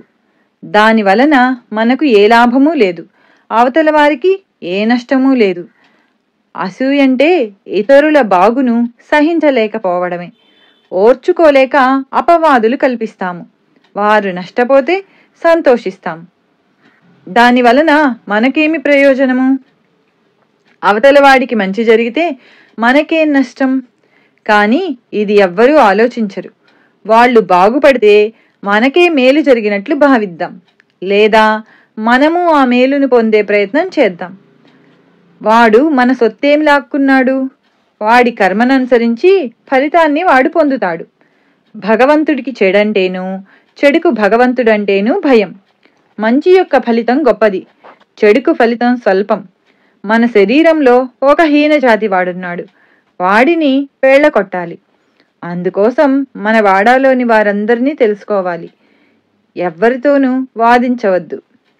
10 మాటలకు 1 మాటతో సమాధానం ఇవ్వాలి. మనుషులు వారంతా ఒకరి నుంచి ఇంకొకరు వేరనుకుంటారు. కానీ అదే పొరపాటు. నేను నీలో ఉన్నాను, నీవు నాలో ఉన్నావు, ఇలా భావన చేస్తూ ఉండు. అదే అనుభవం అవుతుంది. అల్లాహ్ కానిది ఏదీ లేదు. ఆయన పేదల పాలిటి పెన్నిధి. దైవమిచ్చింది పోదు, మానవుడిచ్చింది నిలవదు. భోగి కంటే ఇది తెలిసిన యోగి ఎప్పుడూ మెరుగే. రాజై ఉండి కూడా బిచ్చగాని దుస్తులు ధరించేవాడే అంటే విరాగియే మంచివాడు. అంటే మనను భగవంతుడు ఎలా సృష్టించాడో అలానే తృప్తిగా ఉండాలి. అల్లాయే సర్వస్వం. అల్లా నామమే శాశ్వతం. స్వల్పంగా తిను, రుచులకు పోవద్దు. 1-2 వంటకాలతో తృప్తి చెందు. యాత్రకు, పబ్బానికి, పండుగకు అప్పు చేయవద్దు. నన్ను సరిగ్గా వినియోగిస్తే చక్కగా సేవ చేస్తాను అంటుంది ధనం. నన్ను సరిగ్గా వండితే నీకు బాగా ఉపయోగపడతాను అంటుంది అన్నం. అందుకే వైరాగ్యాన్ని అంటిపెట్టుకో. దైవాన్ని స్మరిస్తూ అహాన్ని చంపుకో. సన్యాసికి స్త్రీలు చాలా ప్రమాదం. కామాన్ని జయించని వాడెవడు దైవాన్ని చూడనైనా లేడు. అందుకే ఏమీ కోరక సర్వగతుడైన దైవం మీద మనస్సు నిలుపు. అదే ధ్యానం. అలా చేస్తే గమ్యం చేరుతావు. శాస్త్రాలు, మంత్రాలు అబద్ధమెన్నటికీ కావు. వాటిని తప్పుగా అర్థం చేసుకొని అతిథి అంటే మానవుడేనని, బ్రాహ్మణుడేనని అనుకుంటున్నావు. అందుకే నీకు అతిథులు దొరకడం లేదు. ఆకలితో వేళకు వచ్చిన ఏ ప్రాణి అయినా సరే, అది పక్షైనా పురుగైనా, అది అతిథే. ఆకలితో ఆహారం కోసం వచ్చేవన్నీ అతిథులే. కనుక కాకబలికి సమృద్ధిగా అన్నం ఇంటి బయట విడిచిరా. వేటిని పిలవవద్దు, తరమవద్దు. అలా చేస్తే లక్షల మంది అతిథులను సత్కరించినట్లవుతుంది. భూమి వితును ధరిస్తుంది, మేఘాలు వర్షిస్తాయి, సూర్యుడు తన రశ్మితో వాటిని మొలిపిస్తాడు. అయినా విత్తనాలు మొలిచినందుకు ఇవేవి సంతోషించవు, మాడితే దుఃఖించవు. వాటి పని అవి చేసుకుపోతాయి. నీవు అలానే చెలించకూడదు. ఇక దుఃఖమెక్కడిది? దుఃఖం లేకపోవడమే ముక్తి. ఇవన్నీ ఆచరించగలగాలంటే మనం ఒకరిని ఆశ్రయించాలి, లేక మనకివన్నీ చేతనైతే ఇతరులకు మార్గం చూపాలి. అందుకోసం గురువును తెలుసుకోవాలి. లేకపోతే నీవెందుకొచ్చినట్లు? పిడకలేరుకోవడానికా? సద్గురువుకు పగ్గాలు అప్పగించాక చింతకు తావే లేదు. గురువునే ఎల్లప్పుడూ నమ్ముకో. అదే అసలైన సాధన. గురువే సర్వదేవతలును. సాధన చతుష్టయము, 6 శాస్త్రాలు అక్కర్లేదు. గురువు యొక్క కృపాదృష్టే శిష్యునికి అన్నపానీయాలు. అచంచలమైన విశ్వాసంతో నీ గురువునే అంటిపెట్టుకో. ఇతర గురువులు ఎంత గొప్పవారైనా, నీ గురువు ప్రతిభ ఎంత తక్కువదైనా సరే, నీ సద్గురువునైన నన్ను కేవలం ఆనందంగా ధ్యానించు. అది కష్టమైతే నా రూపాన్ని గురించే ఆలోచించు. మనస్సు ఆ ఒక్క రూపంలోనే నిలిచిపోతుంది. ధ్యానం చేసేవాడు ధ్యానములనే భేదం నశించి చైతన్య ఘనత లేక బ్రహ్మ సమరసత కలుగుతుంది. బాబా జీవిత విధానమే ముముక్షువులకు, గురువులకు ఆదర్శప్రాయం. వారి జీవితమే ఒక ఉపదేశం, సూక్తి. వారి నిరహంకారానికి ఒక ఉదాహరణ. ప్రధానను భక్తుడు బాబా యొక్క తైలవర్ణ చిత్రాన్ని గీయించడానికి ఠాణే నుండి శ్యామారావు జైకర్ అనే ప్రఖ్యాత చిత్రకారుని తీసుకొచ్చి బాబా అనుమతి కోరాడు. బాబా సవినయంగా ఇలా అన్నారు: పేద ఫకీరునైన నా చిత్రం గీయడమెందుకు? శ్యామా, నీవు టీచర్వి, అంతకంటే నీ చిత్రమే గీయించుకోవచ్చు కదా. చివరకు భక్తుల కోరికపై ఆయన అంగీకరించక తప్పలేదు. శ్రీ సచ్చిదానంద సమర్థ సద్గురు సాయినాథ్ మహారాజ్ కీ జై. శ్రీ సాయి లీలామృతం అధ్యాయం 24 శ్రీ సాయిబాబా సూక్తులు సంపూర్ణం. ఓం సమర్థ సద్గురు శ్రీ సాయినాథాయ నమః. శ్రీ సాయి లీలామృతం అధ్యాయం 25 నిత్య సత్యుడు. మహాసమాధి చెందాక కూడా సాయి యథాపూర్వం శాశ్వతంగా ఉంటారని వారి సూక్తులన్నీ సూచిస్తున్నాయి. కనుక ఆయన సశరీరులుగా ఉన్నప్పుడు జరిగిన లీలలు నేటికి అంతగానూ జరుగుతున్నాయి. శ్రీ సాయి నేటికి తాము సకల దేవతా స్వరూపులమని భక్తులకు అనుభవాలను ఇస్తున్నారు. ఆయన నిత్య సత్యులు. దత్తస్వామి శశికాంత్ రాట్వే శ్రీ గురుచరిత్ర పారాయణ, గాన్గాపూర్ దర్శనము చేస్తూ ఉండేవాడు. 1953వ సంవత్సరంలో ఒకనాడు కలలో ఒక తెల్లని కుక్క అతణ్ణి ఒక దర్గా వద్దకు తరుముకొచ్చింది. అక్కడ జబ్బ మీద చిరిగిన జుబ్బా, తలకు గుడ్డ, నొసట చందనము గల ఒక మహాత్ముడు అతనిని చూచి, అల్లా మాలిక్, నీకోసం ఎంతో కాలంగా చూచి నా సేవకుడు అబ్దుల్లాను పంపాను. భిక్షాటనం మా ఆచారం, నీకదే పెడతాను అంటూ తమ భిక్షాపాత్రలోని అన్నము, ఒక అణాకాసు ఇచ్చారు. మీరు ముస్లింలు, నేను దగ్గరకు రాను, మీరిచ్చినవి తీసుకోను అన్నాడు శశికాంత్. ఆయన, నేను సాయిబాబాను, నా వేషం ఎలా ఉన్నా నేను నృసింహ సరస్వతి వేరు కాదు. షిరిడి నా రాజ్యానికి ముఖ్య పట్టణం, ఇది దర్గా కాదు, వెళ్ళి చూడు అని అతని చేతిలో తమ మృదువైన తమ చేయి ఉంచారు. దర్గా లోపల ఎడమవైపు గదిలో సత్యనారాయణ పూజ చేస్తున్నారు. పక్కనే కొబ్బరికాయలు కొట్టే స్థలం ఉన్నది. శశికాంత్, నేను షిరిడి ఎప్పుడు వెళతాను అన్నాడు. సెప్టెంబర్ 16, 1965న సాయంత్రం 4 గంటలకు వెళతావు. ఇప్పటి నా గుడ్డలే ఆ రోజు కూడా అసటి విగ్రహంపై ఉంటాయి అన్నారు బాబా. 10 సంవత్సరాలు గడిచిపోయాయి. సాయి ముస్లిమని, హిందూ ద్వేషి అని ఎవరో చెప్పడం వలన ఆయనపై సద్భావం పోయింది. అతడు ఉద్యోగం కోసం 1964లో కోపర్గాం వెళ్ళినప్పుడు ఆసామి ఊళ్ళో లేడు. అతడు ముందు సాయి భక్తులకే ఉద్యోగమిస్తాడని విని శశికాంత్ షిరిడీ చేరేసరికి సాయంత్రం 4 గంటలైంది. అక్కడ విగ్రహానికి వేసిన దుస్తులు అలనాడు కలలోని ఫకీరు ధరించినవే. నాడు సెప్టెంబర్ 16. సాయి చెప్పినది అక్షరాలా నిజమైంది. ఆ ఉద్యోగం వచ్చి కోపర్గాంలో పనిచేసిన 3 సంవత్సరాలలో అతడు తరచూ షిరిడీ దర్శించేవాడు. పాండురంగనే దత్తభక్తుడు భీడ్ వద్ద గోదావరి చక్కెర ఫ్యాక్టరీలో పనిచేసేవాడు. అతడు షిరిడీ దర్శించి శాంతిని పొందాడు. అయినా సాయి దత్తావతారమైతే తనకట్టి నిదర్శనం కావాలని ప్రార్థించాడు. నాటి రాత్రి బాబా కలలో కనిపించి, నేను దత్తాత్రేయుడు వేరు కాదు, ఇక నుండి నీవు గాన్గాపూర్ వెళ్ళనవసరం లేదు అన్నారు. మనాకీవాలాకు 1952లో వంటికి నీరు, కడుపులో పుండు వచ్చి నోట నెత్తురు పడేది. అతడు 2 రోజులలో మరణిస్తాడని డాక్టర్లన్నారు. మిత్రులు చెబితే అతడు బాబాను ప్రార్థించాడు కాని ఆయన ముస్లిం అని సందేహించాడు. ఒక ఉదయం సాయి దర్శనమిచ్చి, నేను ఫకీరునుగాను, దత్తాత్రేయుడను, తాజుద్దీన్ బాబా, ధునీవాలా దాదా, అక్కల్కోట స్వామి, వాసుదేవానంద సరస్వతి రూపాలలో కూడా నేను నా కార్యం నిర్వహిస్తున్నాను అన్నారు. తర్వాత డాక్టర్లు పరీక్షించి ఇక 2 గంటలలో అతడు మరణిస్తాడన్నారు. వాళ్ళు వెళ్ళగానే అతనికి, అతని తల్లికి ఒక వింతైన వెలుగు, దాని వెనుక బాబా దర్శనమిచ్చి, భయం లేదు, నీ బాధ తొలగించాను, నీ కొడుకును షిరిడీ పంపు అని చెప్పి బయటకు వెళ్ళిపోయారు. అతని కొడుకు చిన్నవాడు.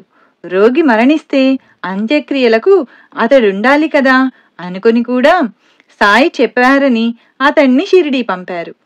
నాటి సాయంత్రం మళ్ళీ బాబా కనిపించి, నేను నీ బిడ్డ వెంటే ఉన్నాను, అతడు క్షేమంగా షిరిడీ చేరినట్లు రేపు తంతి వస్తుంది అన్నారు. అలానే మర్నాడు తంతి వచ్చింది. వెంటనే రోగికి విరేచనాలు అధికమై అతడి బరువు 300 నుండి 75 పౌండ్లకు తగ్గింది. కొద్ది నెలల్లో జబ్బు తగ్గింది. తరువాత ఆగస్టు 23, 1954న బాబా అతనికి కనిపించి చేతిలోని సట్కాను ఊగిస్తూ, నా భక్తుల ఎదుట నేనెప్పుడూ ఉన్నాను అన్నారు. రైల్వే గుమాస్తా వినాయక్ దాజీ భావే తనకు సద్గురువు లభించాలని గురుగీత నిత్యపారాయణం చేసి దత్తమందిరానికి వెళుతూ ఉండేవాడు. ఒక గురువారం ఆ మందిరంలో దత్తమూర్తికి బదులు ఎవరో మహాత్ముని సమాధి దర్శనమైంది. మరురోజు మిత్రుని ఇంట శ్రీ సాయి సచ్చరిత్రలో శ్రీ సాయి సమాధి యొక్క చిత్రపటం చూచి అదే తనకు దర్శనమిచ్చినదని గుర్తించి సాయినే తన గురువుగా సేవించసాగాడు. కాని మళ్లీ సమాధి గురువెలా అవుతుంది అని శంకించి మరొక సప్తాహం గురుగీత పారాయణ చేశాడు. స్వప్నంలో అతనికి దత్తావతారమైన శ్రీ నారాయణ మహారాజ్ ఖేడ్గావ్ బేట్ అనే సిద్ధపురుషుడు దర్శనమిచ్చారు. భావే వెంటనే ఖేడ్గావ్ చేరాడు. తిరిగి అక్కడ ఆ స్వామి దర్శనమిచ్చి, నేను సాయి వేరు కాదు, నీవక్కడికే పో అన్నారు. అతడు ఈసారి నిస్సంశయంగా సాయిని ఆశ్రయించాడు. తర్వాత ఒక సాధువు అతన్ని చేయి చూచి, నీ గురువు సాయిబాబా అని చెప్పాడు. సాయియే దత్తస్వామి. బదరీనాథుడు వి సుందర్ 1926లో బొంబాయిలో సాయి గురించి విని షిరిడీ దర్శించాలనుకున్నాడు. కానీ వీలు పడలేదు. మార్చి 1948లో ఒక మిత్రునితో కలిసి బదరీనాథ్కు బయలుదేరబోతుంటే ఆ మిత్రునికి టెలిగ్రామ్ వచ్చి అకస్మాత్తుగా అతని యాత్ర నిలిచిపోయింది. ఆ చింతతో నిద్రిస్తూ ఉంటే నాటి రాత్రి అతనికి ఒక స్వప్నం వచ్చింది. అతడు ఒక భయంకరమైన అడవిలో నుండి బదరీనాథ్కు నడిచి వెళ్తున్నాడు. అకస్మాత్తుగా అతనికి ఒక పెద్ద పులి 10-12 అడుగుల దూరంలో ఎదురైంది. అప్పుడతడు భయంతో సాయి బదరీనాథ్ అని నామం స్మరిస్తూ ఉంటే ఆ పులి అది చిన్నదైపోయి పారిపోయింది. వెంటనే సాయిని పోలిన ఒక వృద్ధుడు ప్రత్యక్షమై, సాయి వేరు బదరీనాథుడు వేరు అనుకున్నావా? ఇద్దరూ ఒక్కటే. ఇది తెలుసుకొని నా నామం 500 సార్లు జపించు అని చెప్పి అదృశ్యులయ్యారు.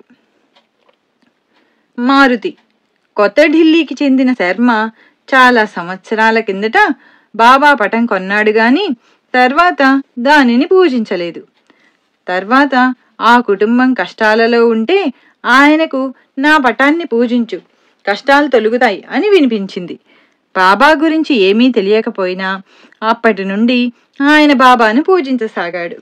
కానీ ఆయన భార్యకు మాత్రం మన దేవతలను వదిలి ఆ ఫకీరును పూజించడం ఇష్టం లేక హనుమంతుడినే పూజించేది.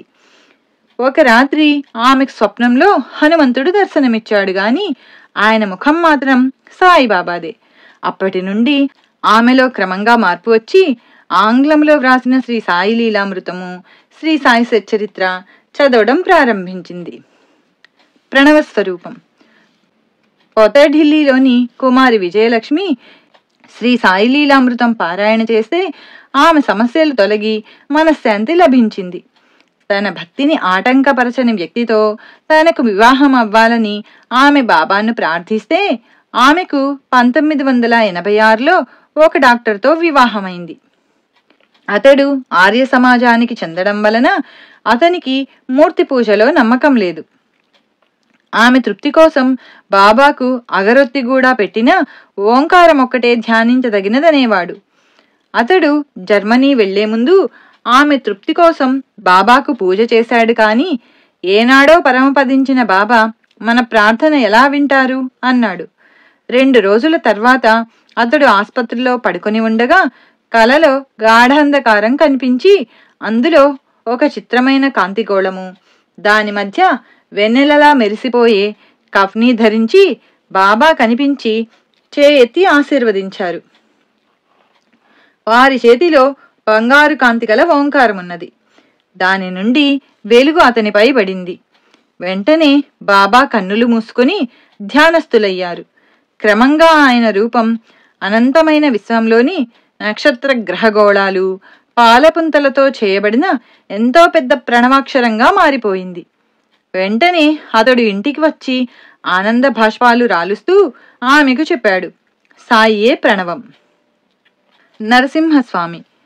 కర్నూలులోని త్రికూటం నటరాజబాబా గారికి సాయిని హిందూ దేవతల అవతారంగా భావించడం నచ్చేది కాదు. తర్వాత ఆయనకు శ్రీ సాయి తాము నృసింహస్వామి వేరు కాదన్న అనుభవాన్నిచ్చిన వివరం పారాయణ మహాత్మ్యం అనే అధ్యాయంలో రాశాను. అంతేగాక వారి అమ్మాయికి కూడా అలాంటి నిదర్శనమే కలిగింది.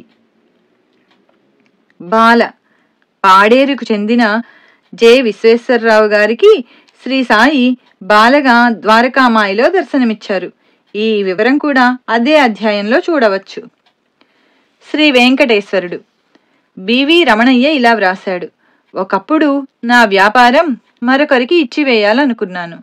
నాటి రాత్రి సాయి స్వప్నంలో కనిపించి అలా చెయ్యవద్దు, అలా చేస్తే నీవేం తింటావు అన్నారు. ఇంతలో ఒక స్త్రీ వారి మాటలు వినిపించకుండా నన్ను దూరంగా తీసుకెళ్ళింది. బాబా మాట వినకుండా వ్యాపారం మరొకరికి ఇచ్చినందుకు నాకెన్నో ఇబ్బందులొచ్చాయి. భరద్వాజ గారి దగ్గరికి వెళ్తే శ్రీ సాయి లీలామృతము, శ్రీ గురు చరిత్ర పారాయణ చేయమన్నారు. పారాయణ ప్రారంభించిన కొద్ది రోజులలోనే నా భార్యకు బాబా కలలో కనిపించి, మీ వారు షిరిడీ పోవాలనుకుంటున్నాడు, పోతాడా అని వెనుకటి వ్యాపారమే చేయమను అన్నారు.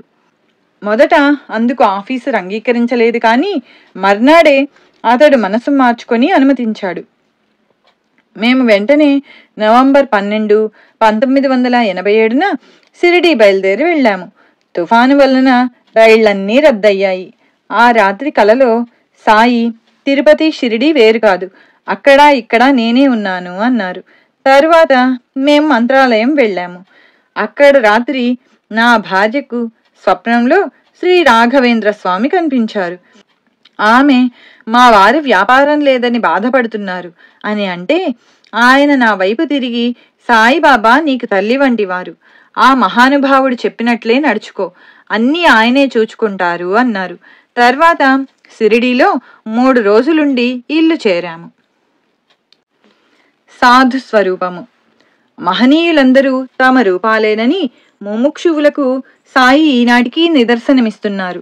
మెహర్ బాబా చెప్పినట్లు దత్తస్వామిగా ఆయన మహాత్ములలో సామ్రాట్టు. వారిని ప్రార్థిస్తే ఏ మహాత్ముల ఆశీస్సులైనా భక్తులకు లభిస్తాయి.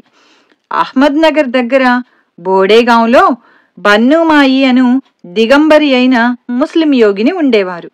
నిండు యవ్వనంలోనే ఆమె దిగంబరిగా సంచరిస్తూ ఉంటే లోకులు ఆమెను పిచ్చిదనుకునేవారు. నానా చందోర్కర్ ఒకప్పుడు బాబా అనుమతితో ఆమె దర్శనానికి వెళ్ళాడు. చాలాసేపు ఆమె కనపడలేదు. సాయిని ప్రార్థించిన కొద్దిసేపట్లో ఆమె అతని ఎదుటకు వచ్చింది. నానా ఆమెకు నమస్కరించి ఆమె పాదాలలోని ముళ్ళు తీశాడు. ఆమె వెంటనే వెళ్ళిపోయింది. ఆమె స్నానం చేసి తాను సమర్పించిన వస్త్రాలు, ఆభరణాలు ధరించి తన గుడారంలో నైవేద్యం స్వీకరించాలని నానా మరలా బాబాను ప్రార్థించాడు. కొద్దిసేపట్లో ఆమె మళ్ళీ వచ్చి అలానే చేసింది. మరుసటి ఉదయం ఆమె దర్శనం కోసం బాబాను ప్రార్థిస్తే ఆమె 3వసారి దర్శనమిచ్చింది. సాయి దయవలన అతడు ఎట్టి మనోవికారము చెందక ఆమెకు నమస్కరించి సెలవు తీసుకున్నాడు. ఇది నా అనుభవం కూడా. నేను 1967లో టైఫాయిడ్ జ్వరంతో చీరాల ఆసుపత్రిలో ఉన్నాను. ఒక గురువారం నాడు సాయి గురించి సాటి రోగులకు చెబుతూ ఉంటే ఒకరు ఆ ఊళ్ళో ఒక ఆయన ఎండా వాన లెక్క చేయక తిరుగుతూ ఉంటారని, ఆయన పిచ్చివాడో మహాత్ముడో చూడమని చెప్పాడు. అది నాకు సాయి సందేశం అనిపించింది. ఆసుపత్రి నుండి డాక్టర్ గారు వెళ్ళగానే ఒక మిత్రుడు నన్ను రిక్షాలో ఆయన దగ్గరకు తీసుకువెళ్ళాడు. ఆయనకు హోటల్ పెంకుల పంచలో ఉన్నారు. వారి గుడ్డలు చినిగి ఉన్నాయి. జుట్టంతా జడలు కట్టి ఉన్నది. కూడికాలు బోద. సిగరెట్ తాగుతూ మతిలేని వానిలా నిర్వికారంగా చూస్తున్నారు. నేనెన్నిసార్లు నమస్కరించినా ఆయన పట్టించుకోలేదు. కాని వారి సన్నిధిలో నా మనసు ఎంతో ప్రశాంతమైంది. ఆయన అవధూత. ఎవరి సన్నిధిలో చిత్తం శాంతిస్తుందో వారు జ్ఞానులని రమణ మహర్షి చెప్పారు. మరురోజు ఆయనను నేనొక్కడే దర్శించాను. మరలా అదే నిర్లిప్తత. సకల సాధు స్వరూపి అయిన సాయిని 100 సార్లు స్మరించేలోగా నేనడగకనే ఆయన ప్రసాదం ఇవ్వాలని బాబాను ప్రార్థించాను. సుమారు 40 సార్లు స్మరించేసరికి ఆయన నాకొక సిగరెట్టు, అగ్గిపెట్టె ఇచ్చి కాల్చమన్నారు. నాకు అలవాటు లేదనబోయాను. కాని అది సాయి నా విశ్వాసానికి పెట్టిన పరీక్ష అని తోచి సిగరెట్టు కాల్చాను. వెంటనే మరొకటి కాల్పించారు. ఇంతలో హోటల్ సర్వర్తో నాకు ఇడ్లీ, చట్నీ, కారపొడి పెట్టమన్నారు. అతడు తెచ్చాడు గాని నాకు జ్వరమని తీసుకోలేదు. అతడవి స్వామి చేతికిచ్చాడు. ఆయన కొద్ది క్షణాలు దానికేసి చూసి నాకిచ్చి తినమన్నారు. అది మరొక పరీక్షను తలచి తిన్నాను. తర్వాత దోశ, ఉప్మా తినిపించి పాలు, కాఫీ తాగించారు. ఇంకొద్దిసేపట్లో డాక్టరు ఆసుపత్రికి వస్తారు కదా అనుకోగానే స్వామి నన్ను వెళ్ళి రమ్మన్నారు. నాటి నుండి నాకు జ్వరమే లేదు. ఇలానే సాయి నాకు శ్రీ పాకలపాటి గురువుగారు, శ్రీ అవధూత వెంకయ్య స్వామి అనే మహాత్ముల ఆశీస్సులు ఎలా లభింపజేశారో వారి చరిత్రలలో వ్రాశాను. నేను గృహస్థునయ్యాక 1975వ సంవత్సరంలో మొదటిసారిగా మా అమ్మగారి ఆబ్దికం చేసుకోబోతూ ఆ రోజు ఎవరైనా మహాత్ములు భోక్తగా రావాలని ఆ ముందటి రాత్రి బాబాను ప్రార్థించాను. ఆ రోజు తెల్లవారగానే ఎవరో తలుపు తట్టారు. చూస్తే ఆయన శ్రీరామ భక్తాగ్రేసరుడు రంగన్న బాబు గారు. ఆయనతో కూడా కొందరు సాయి భక్తులొచ్చారు. నాడు వారే భోక్తలు. ఆ రోజు వారితో కూడా వెళ్ళి వాకాడులో యజ్ఞం చేస్తున్న శ్రీ సమర్థ నారాయణ మహారాజ్ గారికి కూడా భిక్ష ఇచ్చాను. మా అమ్మ ధన్యురాలు. కారణం శ్రీ సాయి కృప. శ్రీ గురు చరిత్ర, శ్రీ సాయిబాబా జీవిత చరిత్రల పారాయణ, సత్సంగము చేసుకునే వారికి మహాత్ముల దర్శన ఆశీస్సులు లభిస్తాయి. చిరంజీవి విజయ్ కుమార్ ఇలా వ్రాస్తున్నాడు. మొదట నేను, నా భార్య పరాడ్ సింగాలో అవధూత అనసూయమాతను దర్శించాము. ఆమె మమ్మల్ని చూస్తూనే సాయి సాయి అన్నారు. నాటి రాత్రి విద్యానగర్ మందిరానికి ఆమె ఆశీస్సులు మనసులోనే కోరాను. వెంటనే ఆమె మరాఠీలో కొత్త మహల్ కడుతున్నారు, అక్కడ పిల్లలు భజన చేస్తారు అన్నారు. నాకు గురుభక్తి విశ్వాసము ఉండాలని మనసులో కోరగానే అమ్మ అవధూత అవుతాడు అన్నారు. నా భార్య మాస్టర్ బాబా పటాలున్న ఫ్రేము చూపితే అమ్మ అది తీసుకుని ఒడిలో ఉంచుకొని ఎంతకు ఇవ్వలేదు.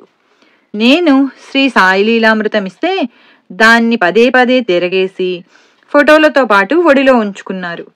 నాకు ధ్యానం ప్రసాదించమని మనసులో చెప్పుకోగానే నీకా చింత అవసరం లేదు అన్నారు.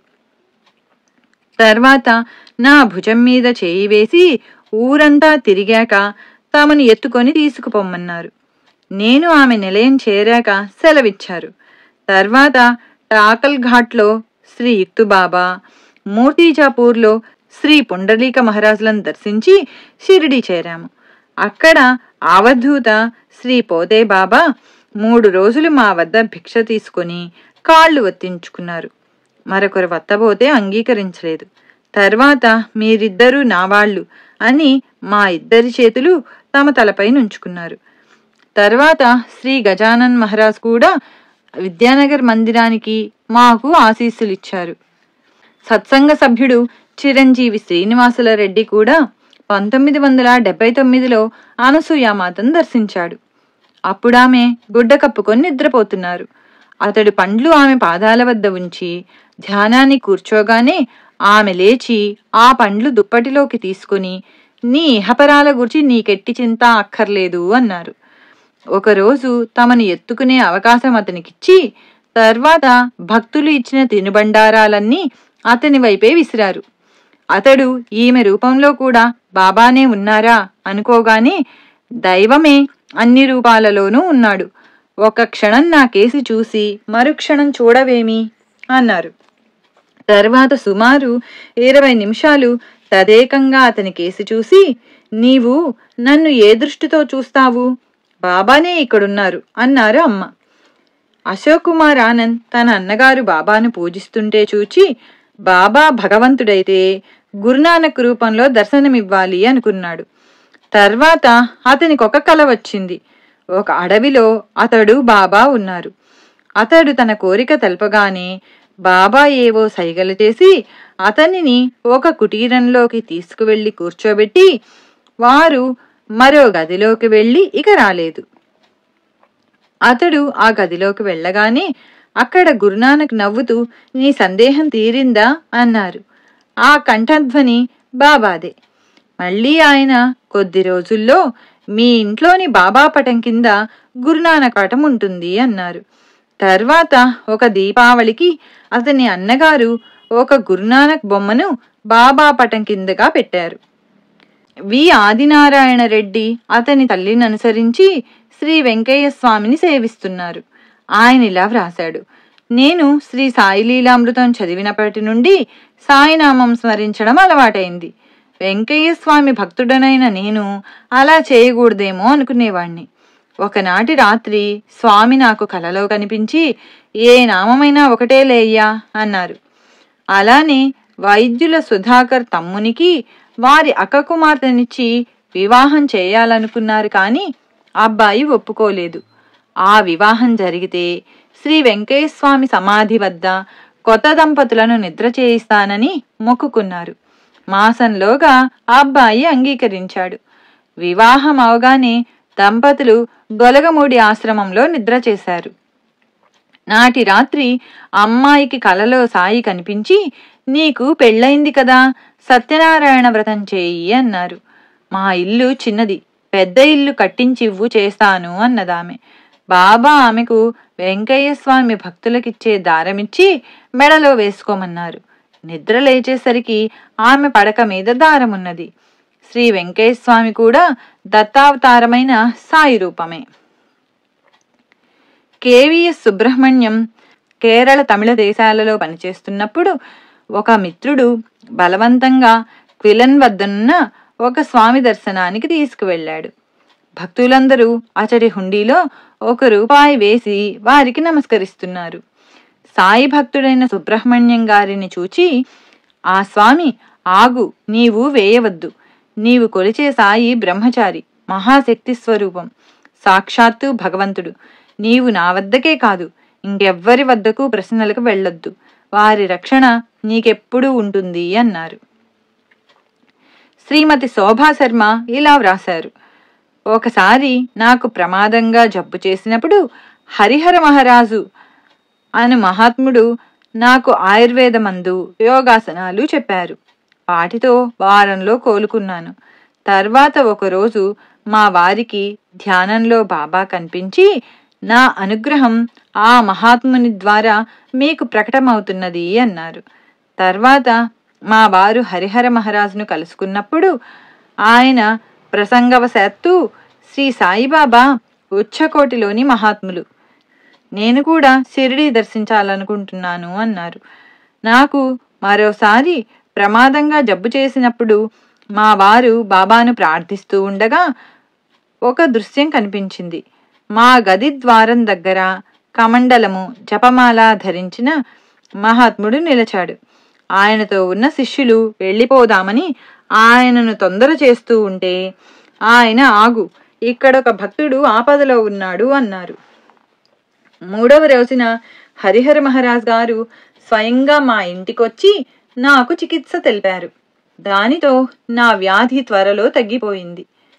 గుంటూరులో నల్లపాడు వద్ద సాయిబాబా మందిరం నిర్మించే ముందు ఆ మందిర స్థలాన్ని మహనీయుల పాదస్పర్శతో పవిత్రం చేయదలచి ఎందరో భక్తులు శ్రీ సాయిలీలామృతం, శ్రీ గురుచరిత్ర పారాయణ చేశారు. కర్నూలు వద్ద నుండి శ్రీ అవధూత రామిరెడ్డి గారిని తీసుకురావడానికి వెళ్లారు. కానీ వారు సామాన్యంగా రారని ఎందరో ఆ భక్తులను వారించారు. కానీ ఆయన వచ్చి మందిర స్థలంలో, కుటీరంలో సుమారు 20 రోజులు ఉన్నారు. అలానే 1986లో శంకుస్థాపనకు శ్రీ రామిరెడ్డి తాతగారు, కన్యాకుమారి నుండి అవధూత మాయి అమ్మ రావాలని భక్తులు ఆ 2 గ్రంథాలు పారాయణ చేశారు. ఆ సద్గురుని అనుగ్రహం వల్ల ఆ 2 అవధూతలు అచట 2 చోట్ల శంకుస్థాపనలు చేశారు. 2 అవధూతలు ఒకే మహత్కార్యంలో కలవడం ఎంతో అరుదు. తర్వాత నేను తాతగారిని, ఈ శాల ఎవరిది అని అడిగాను. ఆయన సంతోషంగా, మన నాయనది కదా, సాయిబాబాది కదా అన్నారు.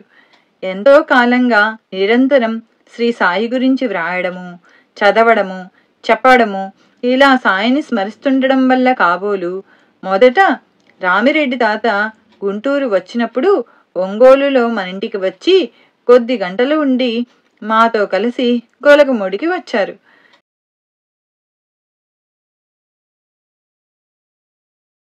దారిలో ఒకరు, తాత, దత్తస్వామి ఎక్కడున్నారు అంటే, ఆయన ఇప్పుడు మనం వచ్చిన ఇంట్లో ఉన్నారు అన్నారు. నా సేవతో దత్తస్వామి, శ్రీ సాయి సంప్రీతులై మానింట్లో ఉన్నారని తెలిసి ఎంతో సంతోషించాను. అలానే మాయి అమ్మను గుంటూరు తీసుకువెళ్తూ ఆ వ్యాన్ మన ఇంటి ముందు ఆగింది.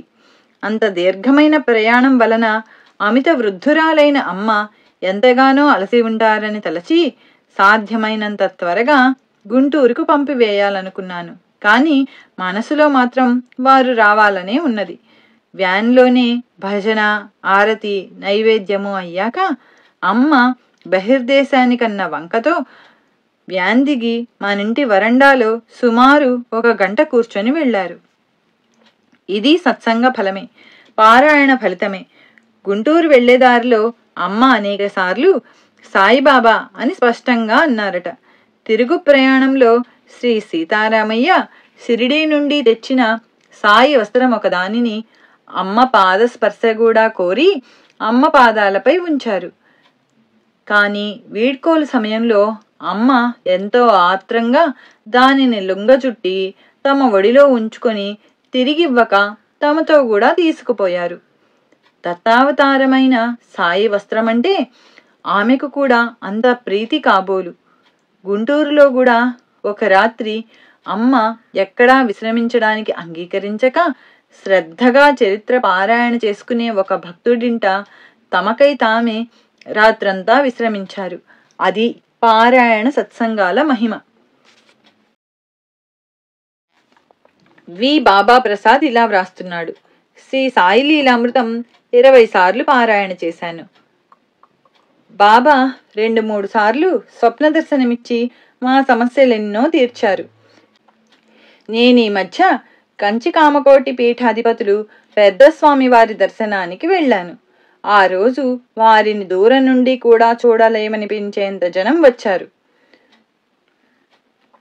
నేను కొద్దిసార్లు సాయినామం స్మరించగానే స్వామి లేచి మేమున్న చోటికి వచ్చి ఆశీర్వదించి వెంటనే వెళ్ళి యథాస్థానంలో కూర్చున్నారు.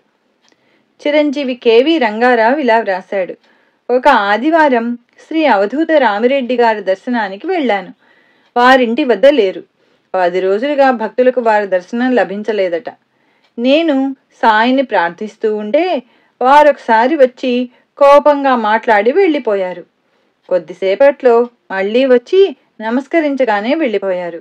ఈసారి వారు సామాన్యంగా కూర్చునే చోట అగరవత్తులు నైవేద్యము ఉంచి సాయిపై పాటలు పాడుకుంటున్నాను. ఈసారి ఆయన వచ్చి నే పెట్టిన నైవేద్యం పక్కనే కూర్చొని నాకు ప్రసాదము ఆశీస్సులు ఇచ్చి నాకేసి చూచి నా జీవితంలో మరువలేని రీతిన అలౌకికమైన నవ్వు నవ్వారు. నా శ్రీ సాయి లీలామృతం పారాయణ వల్లనే నాకీ మహనీయుని దర్శనం లభించింది. సి దయాళ్ శరణ్ ఇలా వ్రాశారు: మేము పారాయణ మొదలుపెట్టినప్పటి నుండి మహనీయులు మా ఇంటికి రావడం జరుగుతున్నది. కర్నూలులో శ్రీ ఖాన్ సాహెబ్ అనే మహనీయులు ఎప్పుడూ ధ్యానంలో ఉంటూ ఎవరితో పలకకుండా పిచ్చివాన్లా తిరుగుతూ భక్తులను తరిమేస్తూ ఉండేవారు. వారిని తరచుగా దర్శిస్తూ వారు మా ఇంటికి వస్తే బాగుండుననుకునేవాణ్ణి, కానీ పిలిచే ధైర్యం లేదు. అక్టోబర్ 18, 1984 సాయంత్రం 4 గంటలకు నేను నమస్కరించగానే వారు మంచినీళ్లు తర్వాత బిర్యానీ కావాలన్నారు. అవి తెప్పించే లోపలే వారు నా చేయూతతో లేచి ఒక రిక్షాలో కూర్చొని నన్ను పక్కనే కూర్చోమన్నారు. వారి దగ్గరికి వెళ్ళడమే భయం, పక్కనే కూర్చోడానికి మరీ భయం. ఒక పక్కగా ఒదిగి కూర్చొని రిక్షాను మా ఇంటికి పోనీయమన్నాను. ఇల్లు చేరగానే ఇంట్లో సత్సంగంలోని భక్తులందరూ బయటికి వచ్చి వారి దర్శనం చేసుకున్నారు. స్వామి బిర్యానీ ఉన్నదా అన్నారు. నేను మాంసం ఉన్నదని చెప్పి మా ఇంట్లో తయారైన చపాతీలు తెప్పించిన ఆ మాంసాహార పొట్లము తీసుకున్నాను. వెంటనే ఆయన మళ్ళీ నన్ను రిక్షాలో కూర్చోబెట్టుకొని బయలుదేరి లాల్ మసీదు పక్కన ఒక హోటల్లోకి వెళ్ళి నేను తెచ్చిన చపాతీలే తిన్నారు. ఈ అదృష్టం నాకు చరిత్రల పారాయణ వల్లనే కలిగింది. డి భాస్కర్ లక్ష్మి ఇలా వ్రాసింది: స్వప్నంలో బాబా దర్శనం ఆశించి శ్రీ సాయి లీలామృతం పారాయణ చేశాను. 1984 మే 30 తెల్లవారుజామున కలలో బాబా గుడికని వెళ్ళాను. ఒక చిన్న కుటీరంలో పాలరాతి పలకపై అవధూత చివటమ్మమ్మ కూర్చొని ఉన్నారు. ఆమె బాబా అన్న భావంతో నేను నమస్కరించేసరికి నన్ను దగ్గరకు పిలిచి నా చేతిలో ఊది వేశారు. తాము అమ్మ వేరు కాదని, దగ్గరలో ఉన్న ఆమెను సేవించుకోమని సాయి తెలిపారు. మరో రోజు అమ్మ పుణ్యతిథి కరపత్రం మాకు చేరింది. శ్రీ సాయి లీలలకు జాతి దేశ మత భేదాలు లేవు. మొదట నేను షిరిడీ దర్శించాక సశరీరులైన సద్గురువు కోసం అన్వేషిస్తూ 1968లో జిల్లెళ్లమూడిలో కొంతకాలం ఉన్నాను. అప్పుడు అక్కడున్న కుమారి మార్వా అనే అమెరికన్ మహిళ సాయి గురించి విని షిరిడీ దర్శించాలనుకున్నది. కానీ అకస్మాత్తుగా ఆమె తల్లికి జబ్బు చేయడం వలన ఆమె వెంటనే తన దేశానికి బయలుదేరుతూ, నాతో బాబాలో శక్తి లేదు, నేను షిరిడీ చూడకుండానే వెళ్ళిపోతున్నాను అన్నది. కానీ బొంబాయిలో తుఫాను వలన విమానాల రాకపోకలు 48 గంటలు ఆగిపోయాయి. అప్పుడామె టాక్సీలో షిరిడీ చేరింది. నాడు విజయదశమి. బాబా మహాసమాధి స్వర్ణోత్సవం వైభవంగా జరుగుతున్నది. ఆమె సాయిని దర్శించి అమెరికా చేరి ఇలా వ్రాసింది: బాబా నాకు డిసెంబర్ 1, 1970న కలలో కనిపించారు. నాటి నుండి రోజూ నాకు క్రీస్తు గురించి బోధిస్తున్నారు. ఎంత అద్భుతమో! ఇప్పటి నుండి ఆయన నాకు బాబా క్రీస్తు. ఇట్లు సోదరి మార్వా. 1951వ సంవత్సరంలో ఒక రాత్రి సురాజ్బాయికి స్వప్నం వచ్చింది. ఆమె భర్త శవాన్ని శ్మశానానికి తీసుకుపోతుంటే ఆమె శోకిస్తోంది. ఇంతలో కఫ్ని తలగుడ్డా గల ఫకీరు కనిపించి, నీ భర్త బ్రతుకుతాడు, దుఃఖించకు అన్నారు. తక్షణమే ఆమె భర్త బ్రతికాడు. ఆ రాత్రే వేరే ఊళ్ళో ఉన్న ఆమె భర్తకు జబ్బు చేసి చిత్రంగా తగ్గిపోయింది. అతనిని కాపాడినదెవరా అని ఆమె ఆశ్చర్యపడింది. తమ జైన మతంలో అలాంటి వారెవరూ లేరు. ఒక మిత్రుడు సాయిపటం చూపినప్పుడు ఆ ఫకీరు ఆయనేనని గుర్తించి సాటి మతస్థుల విమర్శలు లెక్క చేయక పూజించసాగింది. తర్వాత ఆమె షిరిడీ వెళ్ళినప్పుడు తాను కలలో చూచినది షిరిడీ అని గుర్తించింది. శ్రీమతి ఆర్ ఫెర్నాండెజ్ క్రైస్తవ మహిళ. వీరబ్బాయి ఆంథోనీకి స్నానం చేసినప్పుడల్లా జ్వరం వచ్చేది. డాక్టర్ ఎక్స్రే చూచి అతని ఊపిరితిత్తుల్లో మచ్చ ఉందని చెప్పి 15 రోజులు మందిచ్చినా తగ్గలేదు.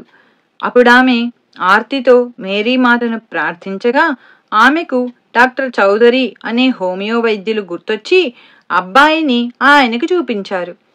ఆయన మొదట వైద్య నిపుణుని చేత మందిప్పించండి, తగ్గకపోతే సాయిబాబాను ప్రార్థించి నా వైద్యం ఆరంభిస్తాను అని అబ్బాయి వీపు ప్రేమతో నిమిరారు. తర్వాత అబ్బాయిని వైద్య నిపుణుని వద్దకు పంపి ఆమె బాబాను స్మరిస్తూ ఉన్నది. చికిత్స ప్రారంభించకనే ఆ రోజు నుండే అతడు స్నానం చేసి తృప్తిగా భోజనం చేసినా ఏ రోజు జ్వరం రాలేదు. తన కుమారుని కాపాడినదెవరా అని ఆమె ఆలోచిస్తూ ఉండగా తలుపు తట్టిన చప్పుడైంది. చూస్తే నీలి కళ్ళు, తెల్లని కఫ్నీ గల ఒక ఫకీరు వాకిట్లో ఉన్నారు. ఆయన ఒక చొక్కా అడిగారు. ఇంట్లోని చొక్కాలు ఆయనకు పెద్దవవుతాయి, వాటిని సరిచేయించి ఇస్తానని చెప్పి దక్షిణ తెచ్చేసరికి ఆయన లేరు. తర్వాత వారి అబ్బాయిని చూచిన స్పెషలిస్టు ఇక అతనికి మందు అక్కర్లేదని చెప్పాడు. ఈ లీల గురించి చెబితే డాక్టర్ చౌదరి, నమ్మిన వారికి బాబా ఎన్నో దివ్యానుభవాలిస్తారు.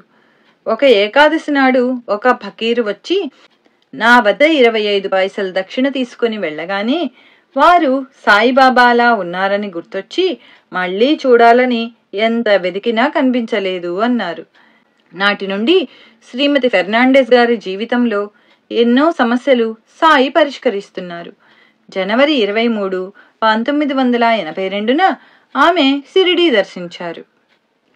సాయి భక్తులు జేమ్స్ వుడ్కు 1978లో మూత్రపిండాలు పనిచేయక 6 మాసాలు మృత్యుముఖంలో ఉన్నాడు. వాటి బదులు డాక్టర్లు యంత్రాలను అతని శరీరానికి తగిలించి ప్రాణం కాపాడచూచారు. కానీ అతని శరీరం వాటిని అంగీకరించలేదు. ఇంకెవరైనా దానం చేసిన మూత్రపిండాలు కూడా అతనికి ఉపయోగపడవు అన్నారు వైద్యులు. సోదరి లెస్లీ బానీ అతని బాగోగులు విచారిస్తున్నది. 6 మాసాలు అతడు చావు బతుకుల మధ్య ఉండగా ఒకరోజు ఆమెతో ఒక షిరిడీ సాయి భక్తుడు వచ్చి, భయం లేదు, షిరిడీ సాయి భగవంతుడు, ఆయనను ప్రార్థించి ఈ విభూతి సేవించండి, ఆయన మీ మూత్రపిండాలు బాగు చేయగలరు అని చెప్పి అతడు క్రైస్తవుడు కనుక బైబిల్లోని పరలోక ప్రార్థనను సాయి పరంగా వ్రాసిన చీటీ ఊది ఇచ్చారు. అది సేవిస్తూ ఉంటే 3వ నాటికల్లా అతని మూత్రపిండాలు ఏ చికిత్స లేకుండానే చక్కగానే పనిచేయసాగాయి. వైద్యులందరూ ఇట్టి అద్భుతం ఏ ఆసుపత్రిలోనూ ఇంతవరకు జరగలేదు అన్నారు. నాటి రాత్రి కలలో అతనికి సాయి కనిపించి, నేనిలా రక్షించడం ఇదే చివరిసారి అన్నారు. మరుక్షణమే రాతి మీద కూర్చున్న సాయి పక్కనే ఆ సాయి భక్తుడు కనిపించి, ఇక నుండి నీవు ఈయన్నే ఆశ్రయించాలి అన్నాడు. తన మొక్కు చెల్లించుకోవడానికి 1979లో అతడు షిరిడీ దర్శించాడు. యావజ్జీవితము నాస్తికులుగా ఉన్నవారు కూడా నిజమైన జిజ్ఞాసతో ఆయన వైపు దృష్టి సారిస్తే సాయి సమాధానం ఇస్తున్నారు. ఇటువంటి నాస్తిక ప్రముఖులు వెనుకటి తరాలలో గుడిపాటి వెంకటాచలం, కె. సభ, త్రిపురనేని గోపీచంద్, గోరాగార్లు. వారిలో మొదటి ముగ్గురు తమ దృష్టిని సరి అయిన మహనీయులపై సారించి పరివర్తన చెందారు. గోపీచంద్ 1954లో కర్నూలులో ఉన్నారు. వారి శ్రీమతికి ప్రసవం కష్టమై ప్రమాద స్థితిలో ఆసుపత్రిలో ఉన్నారు. 3వ రోజు ఆయన సాయి మందిరం పక్కగా వెళుతూ అప్రయత్నంగా, బాబా శక్తిమంతులే అయితే నా భార్యకు వెంటనే ప్రసవం అవ్వాలి అనుకున్నారట. ఆయన ఆసుపత్రి చేరేలోగా ఆయన భార్యకు ఒక దివ్య దర్శనం అయ్యింది. కఫ్ని, తలకు గుడ్డ ధరించిన వృద్ధ ఫకీరు ఆమె పక్కన కూర్చొని, బిడ్డ భయం లేదు, ప్రసవం అవుతుంది అని చెప్పి నొసట ఊది పెట్టి కొంత నీటిలో తాగించారట. తక్షణమే ప్రసవమై ప్రమాదం తప్పింది. బాబు పుట్టాడు. అలా జరిగినది ఆయన ప్రార్థించిన క్షణంలోనేనని తెలిసి గోపీచంద్ తన బిడ్డకు సాయిబాబా అని పేరు పెట్టారు. అలానే నాస్తికుడు, ప్రముఖ రచయిత కె. సభ ఇలా వ్రాశారు: నేను ఆపాదమస్తకము మంటలలో మగ్గుతున్నట్లు బాధలతో, జబ్బుతో మంచంలో ఉన్నప్పుడు శ్రీ సాయి లీలామృతం చదివాను. మధ్యాహ్నం మగతలో శ్రీ సాయి కనిపించి టీ అడిగారు. సాయంకాలం 5 గంటలకు నా జబ్బు తగ్గుతుందన్నారు. తర్వాత కలలో వర్షం వచ్చింది. ఒక పాము వచ్చింది. కొందరు రమణాశ్రమం వైపుకు ఒక శవపేటిక మోసుకెళ్తున్నారు. నిద్ర లేచాక బాబాలాగా తలగుడ్డ చుట్టుకొని టీ తెప్పించి నేనే తాగాను. వర్షం వచ్చింది. 5 గంటలకు జబ్బు నయమైంది. 7 గంటలకు ఒక పాము వచ్చింది. ఇవన్నీ స్వప్నంలో లాగానే జరిగాయి. కానీ శవపేటిక, సాయి వదిలి వెళ్లిన తుండుబట్ట మాత్రమే కనిపించలేదు. మీకే సభ. సాయి తమ వ్యాధి తగ్గించి మృత్యువు నుండి రక్షించారని వారి భావం. జాస్తి శేషగిరిరావు గారు 54వ సంవత్సరం వరకు నాస్తికుడు. మిత్రుడు భాస్కర్రావు ఎన్నిసార్లు సాయి గురించి చెప్పినా పెడచెవిన పెట్టేవాడు. ఒకరోజు వారి మరదలు మీరాబాయి చేసే బాబా భజనకు పిలిస్తే వెళ్లారు. భజన వింటూ సాయిబాబా పటం చూస్తూ ఉంటే కళ్ళు మూతపడి తెరవడం ఆయన వల్ల కాలేదు. కన్నీరు కారసాగింది. తర్వాత ఒక రాత్రి కలలో తలపాగా చుట్టుకున్న పండు ముసలి ఒకరు నులక మంచం మీద పడుకున్నారు. ఆయన కాళ్ల వైపుగా వెళ్తున్న శేషగిరిరావు గారిని ఆయన కాలుతో చాచి తన్నారు. కింద పడ్డ శేషగిరిరావు పట్టరాని కోపంతో ఆయన్ను మంచం మీద నుంచి లాగి చెంపలు వాయించి కింద పడదోసి కాళ్లతో తంతున్నారు.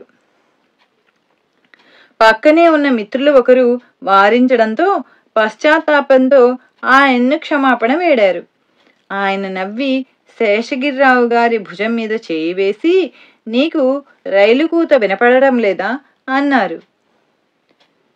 శేషగిరిరావు గారు ముందుకు వంగి చూస్తే అక్కడ 2 రైలింజన్లు ఢీకొంటున్నాయి.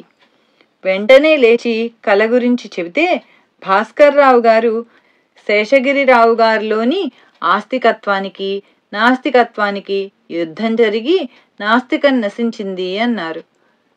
తర్వాత మిత్రులతో కలిసి షిరిడీ వెళ్తూ కారణం లేకనే కన్నీరు కారి పసిబిడ్డల వెక్కి వెక్కి ఏడ్చారు శేషగిరిరావు గారు.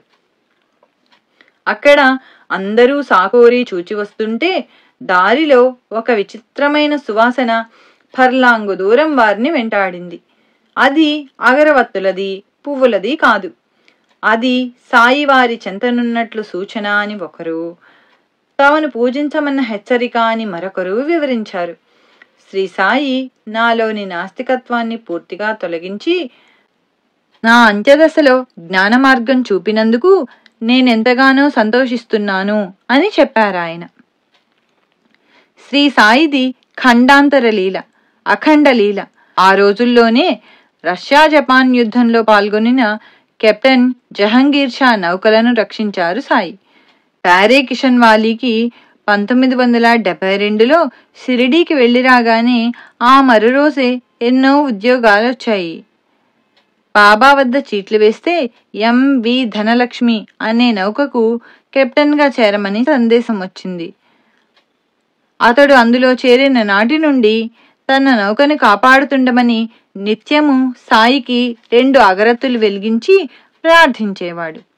చిత్రం, ప్రతిసారి ఒక అగరొత్తి విధిగా ఆరిపోయేది. మే 17, 1972లో ఒకసారి ఆ నౌక కలకత్తా నుండి అండమాన్కు 2 సార్లు బయలుదేరి సముద్రం కల్లోలంగా ఉండడం వలన వెనుకకు రావలసి వచ్చింది. 3వసారి నడి సముద్రం చేరాక గాలివాన ప్రారంభమై నౌక ఒరగనారంభించింది.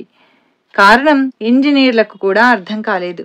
ఎంత యత్నించినా నౌకాశ్రయం నుండి సహాయం రాలేదు. నౌకలోకి నీరు వచ్చి కొందరు నావికులు లైఫ్ బెల్ట్లు కూడా తీసుకోలేకపోయారు. అవి నీటిలో మునగకుండా కాపాడుతాయి. చివరకు నౌక మునిగిపోవడం తథ్యమని తెలిసి అందరూ సముద్రంలోకి దూకి సుమారు అర్ధరాత్రి గాఢాంధకారంలో కారు మబ్బుల కింద 15 అడుగుల అలల మధ్య తిండి నీరు లేకుండా కొట్టుమిటులాడారు. ఇలా 30 గంటలయ్యాక అతడు ఇక శక్తి లోపించి చనిపోవడం తథ్యమని తలచి బాబాను ఆర్తితో ప్రార్థించగానే ఒక పెద్ద దుంగ చేతికి చిక్కింది. చివరకు జలకేంద్ర అనే మరొక నౌక అటుగా పోతూ వారందర్నీ రక్షించింది. కిషన్ వాలీని ఆ నౌకలోకి లాగుతున్నప్పుడు అతడు 20 అడుగుల వరకు పైకి వచ్చి 3 సార్లు నీటిలో జారి పడిపోయి స్పృహ కోల్పోయాడు. మెలకువ వచ్చేసరికి 103 డిగ్రీల జ్వరం, ఒంటి నిండా కట్లు ఉన్నాయి. త్వరలో కోలుకున్నాడు. నడి సముద్రంలో కూడా సాయికి తన భక్తుని కేక వినిపిస్తుంది. బి. నరసింహం గారు మస్కట్లో విమాన దళంలో పనిచేస్తున్నాడు.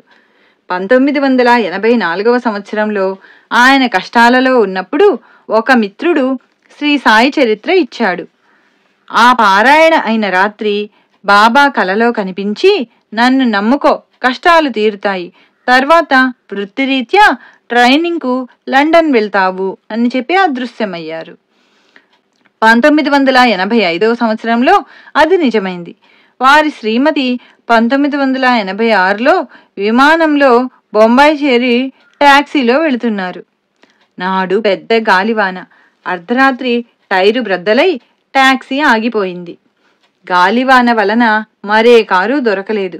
సాయిని ప్రార్థించగానే ఒక కారులో తెల్లని కఫ్నీ ధరించిన ఒక వృద్ధుడు వచ్చి అల్లా అచ్చా కరేగా అని ఆమెను ఇంటి వద్ద దించి డబ్బులు ఇచ్చేలోగా అతడు మళ్ళీ అవే మాటలని వెళ్ళిపోయాడు. ఆమె ఇల్లు చేరే ఆతృతలో ఆయన్ను పట్టించుకోలేదు. తర్వాత షిరిడీ చేరి ద్వారకామాయిలో కూర్చున్నప్పుడు ఆమెకు గుర్తొచ్చింది. ఆ వృద్ధుడు అచ్చం సాయిబాబా లాగానే ఉన్నాడు. జి. సూర్యప్రకాష్ పశ్చిమ జర్మనీలో తల్లిదండ్రులతో చెల్లెలతో కలిసి చదువుకుంటూ ఉన్నాడు. అతడు 1985లో మన దేశానికి రాగానే కేవలం తన వారి బలవంతం మీద షిరిడీ వెళ్ళాడు. అక్కడ సంస్థానంలో కాలు పెడుతూనే పెద్ద సాయిబాబా పటము, దాని క్రింద నాపై నీ దృష్టి నిలుపు, నీపై నా దృష్టి ఉంచుతాను అన్న వాక్యము చూచాడు. ఎంతగా యత్నించినా కూడా దాని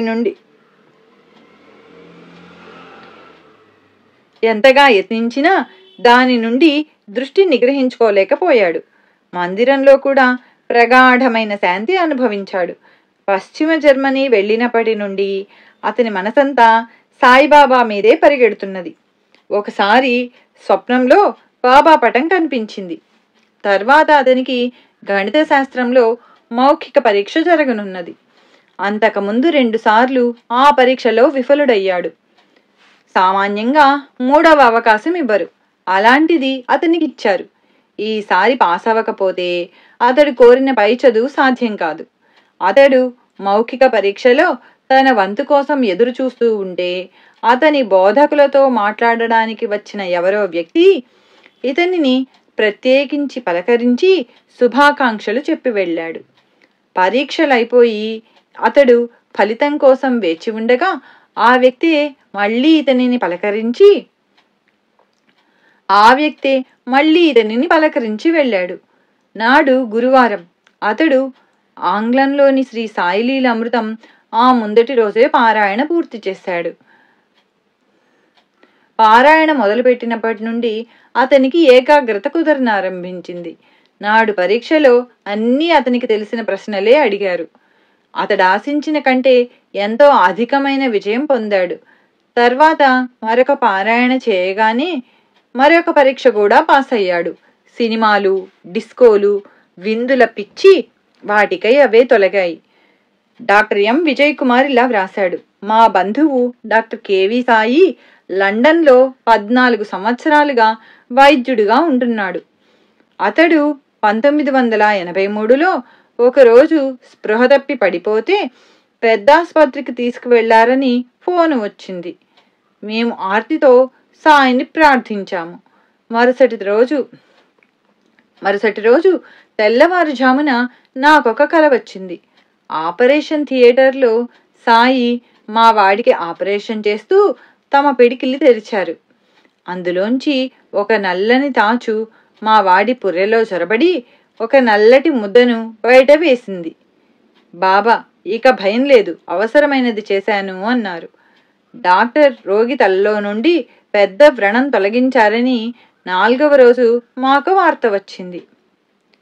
12 సంవత్సరాల హోమీ ఎప్పుడూ బడలికగాను వక్షస్థలంలో నొప్పిగాను ఉంటుంటే పరీక్ష చేసి అతడికి గుండెలో రంధ్రం ఉన్నదని, అమెరికాలో ఆపరేషన్ చేయించాలని డాక్టర్లు చెప్పారు.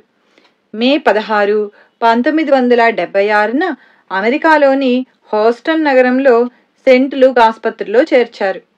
అతనికి 2 రోజుల్లో ఆపరేషన్ చేస్తారనగా హోమీ అతని స్నేహితుడిచ్చిన బాబా పటం పెట్టుకొని ఊది నోట్లో వేసుకొని కొంచెం గుండెలకు రాసుకుంటున్నాడు. మే 20 గురువారం నాడు డాక్టర్ డాంటన్ కూలీ అతనిని మళ్ళీ పరీక్ష చేసి, ఇదెక్కడి అద్భుతం, ఇతని గుండెలోని చిల్లు మూసుకుపోయింది, ఆపరేషన్ అవసరం లేదు అన్నాడు. అలానే బొంబాయికి చెందిన ఈఎస్ సానీకి గుండె జబ్బు చేస్తే అక్టోబర్ 21, 1981న లండన్ నగరంలో ఆసుపత్రిలో చేర్చారు. మొదట జయప్రదంగా జరిగిందనుకున్న ఆపరేషన్ విఫలమై 20వ రోజున అతడు స్పృహ తప్పి 6 రోజులు కోమాలో ఉన్నాడు.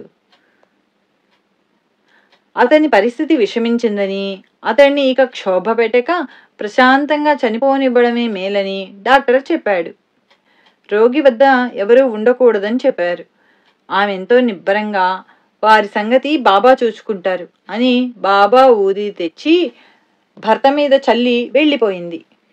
ఇంటి దగ్గర ఆమె ప్రార్థిస్తుంటే త్యాగ్ శరీర్ చలా జాయంగే ఔర్ ఆయంగే అన్న మాటలు వినిపించాయి.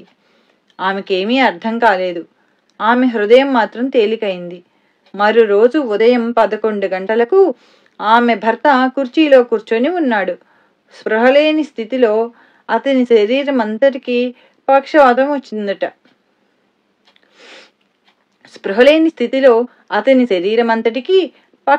వచ్చిందట. అతనికి మరో గది కేటాయించారు. అంతకుముందే ఆ గదిలోని రోగి మరణించాడని తెలిసి ఆమె భయపడి సిక్కులకు పవిత్రమైన గురుగ్రంథము, బాబా పటము ఆ గదిలో పెట్టి అగరత్తులు వెలిగించింది. నర్సు బాబా పటం చూచి, ఈయన నిన్న వచ్చి నీ భర్త పరిస్థితి విని అతడు తప్పక బ్రతుకుతాడని చెప్పి వెళ్లారు అన్నది. ఆ పటంలోని సాయి ఏనాడో సిద్ధి పొందిన మహాత్ముడని శ్రీమతి సాని చెప్పగా ఆమెకు మతి భ్రమించింది అనుకున్నది నర్సు. అలానే అతని వ్యాధి తగ్గి జనవరి 21, 1982న మన దేశానికి తిరిగి వచ్చారు. సి సింహాచలం గారు ఇలా వ్రాశారు: మిత్రులు ఆంజనేయులు గారి 9 సంవత్సరాల పాపకు రోజూ జ్వరం రావడం వలన నాడి బలహీనంగా ఉండేది. వైద్యులు అమ్మాయికి శ్వాసనాళంలో రంధ్రమున్నదని, శస్త్రచికిత్స తప్పదని తేల్చారు. నేనతనికి బాబాను ఆశ్రయించమని చెప్పాను. అతడు 2 రూపాయలు బాబాకు దక్షిణ పెట్టి మొక్కుకొని సిరిడి ఊది పాపకివ్వసాగాడు. అతడు తర్వాత సెలవు పెట్టి పాపను శస్త్రచికిత్సకు మద్రాసు తీసుకువెళ్తూ మళ్ళీ తానెప్పుడు డ్యూటీలో చేరతానో చెప్పలేనన్నాడు. కాని 4వ రోజు కల్లా అతడు తిరిగొచ్చాడు. పాప శ్వాసనాళంలో ఏ లోపము లేదని వైద్యులు తేల్చారట. అలానే నర్సారావుపేటలో ఒక మిత్రుని భార్యకు కడుపులో పుండని ఆపరేషన్కు చిలకలూరిపేట నర్సింగ్ హోంలో చేర్చారు. శ్రీ సాయిని శరణు వేడమని చెప్పి ఒక సాయి ఫోటో ఊది ఇచ్చాను. అతడు భార్యకు ఊది పెట్టి తన అత్తగారిని తోడుంచి నర్సరావుపేట తిరిగొచ్చాడు. ఆ రోజే ఆపరేషన్ జరగవలసి ఉన్నది. కానీ సాయంత్రం 6 గంటలకు అతని భార్య, అత్తగారు తిరిగొచ్చారు. డాక్టర్ మళ్లీ పరీక్ష చేసి కడుపులోని పుండు మానిపోయిందని, ఆపరేషన్ అవసరం లేదని చెప్పారట. శ్రీమతి ఎస్ లక్ష్మీకాంతమ్మ గారు ఇలా వ్రాశారు: మేమొక వంక కుటుంబ చిక్కులతో కుంగిపోతూ ఉంటే మా వారికి గొంతు నొప్పి వచ్చింది. ఒంగోలు డాక్టర్లు అది క్యాన్సర్ అని తేల్చి మద్రాసు తీసుకెళ్లమన్నారు. చేతిలో చిల్లిగవ్వలేదు. చికిత్సకు 10,000 అవుతుందన్నారు. దిక్కుతోచక సోదరులు శర్మగారింటికి వెళ్ళాను. ఆయన బాబా ఫోటో చూపి ఆయన్నే శరణు వేడుకో, భయపడకు అన్నారు. నేను అలాగే చేశాను. ఎలాగో 1400 తీసుకుని మద్రాసు చేరాను. గదిలో బాబా ఫోటో పెట్టి సర్వము వారినే చూచుకోమని నమస్కరించాను. మరోజు మొదట మా వారినే పరీక్ష చేసి 1 రూపాయి మాత్రమే ఫీజు తీసుకున్నారు. 12 గంటలకల్లా ఆసుపత్రిలో చేర్చుకున్నారు. ఆయనకు రక్తమెక్కించాలంటే మా బావగారే రక్తమిచ్చారు. ఒకనాటి ఉదయం నాకెంతో శాంతిగా, ఉత్సాహంగా ఉన్నది. అదాటుగా ఏ వ్యక్తిని చూచినా అతనిలో సాయియే కనిపిస్తున్నారు. ఆసుపత్రికి చేరగానే అనుకున్న దానికంటే 10 రోజులు ముందుగానే చికిత్స పూర్తయి మా వారిని డిశ్చార్జ్ చేశారు. 10,000 అనుకున్న దానికి 10,000 ఖర్చుతోనే ఇల్లు చేరాను. శ్రీ సచ్చిదానంద సమర్థ సద్గురు సాయినాథ్ మహారాజ్ కీ జై. అవధూత భరద్వాజ మహారాజ్ కీ జై. హరి ఓం. గురుదేవ దత్త. శ్రీ సాయి లీలామృతం అధ్యాయం 25 నిత్య సత్యుడు సంపూర్ణం. 6వ సప్తాహం 6వ రోజు పారాయణ 23వ అధ్యాయం నుండి 25వ అధ్యాయం వరకు సంపూర్ణం.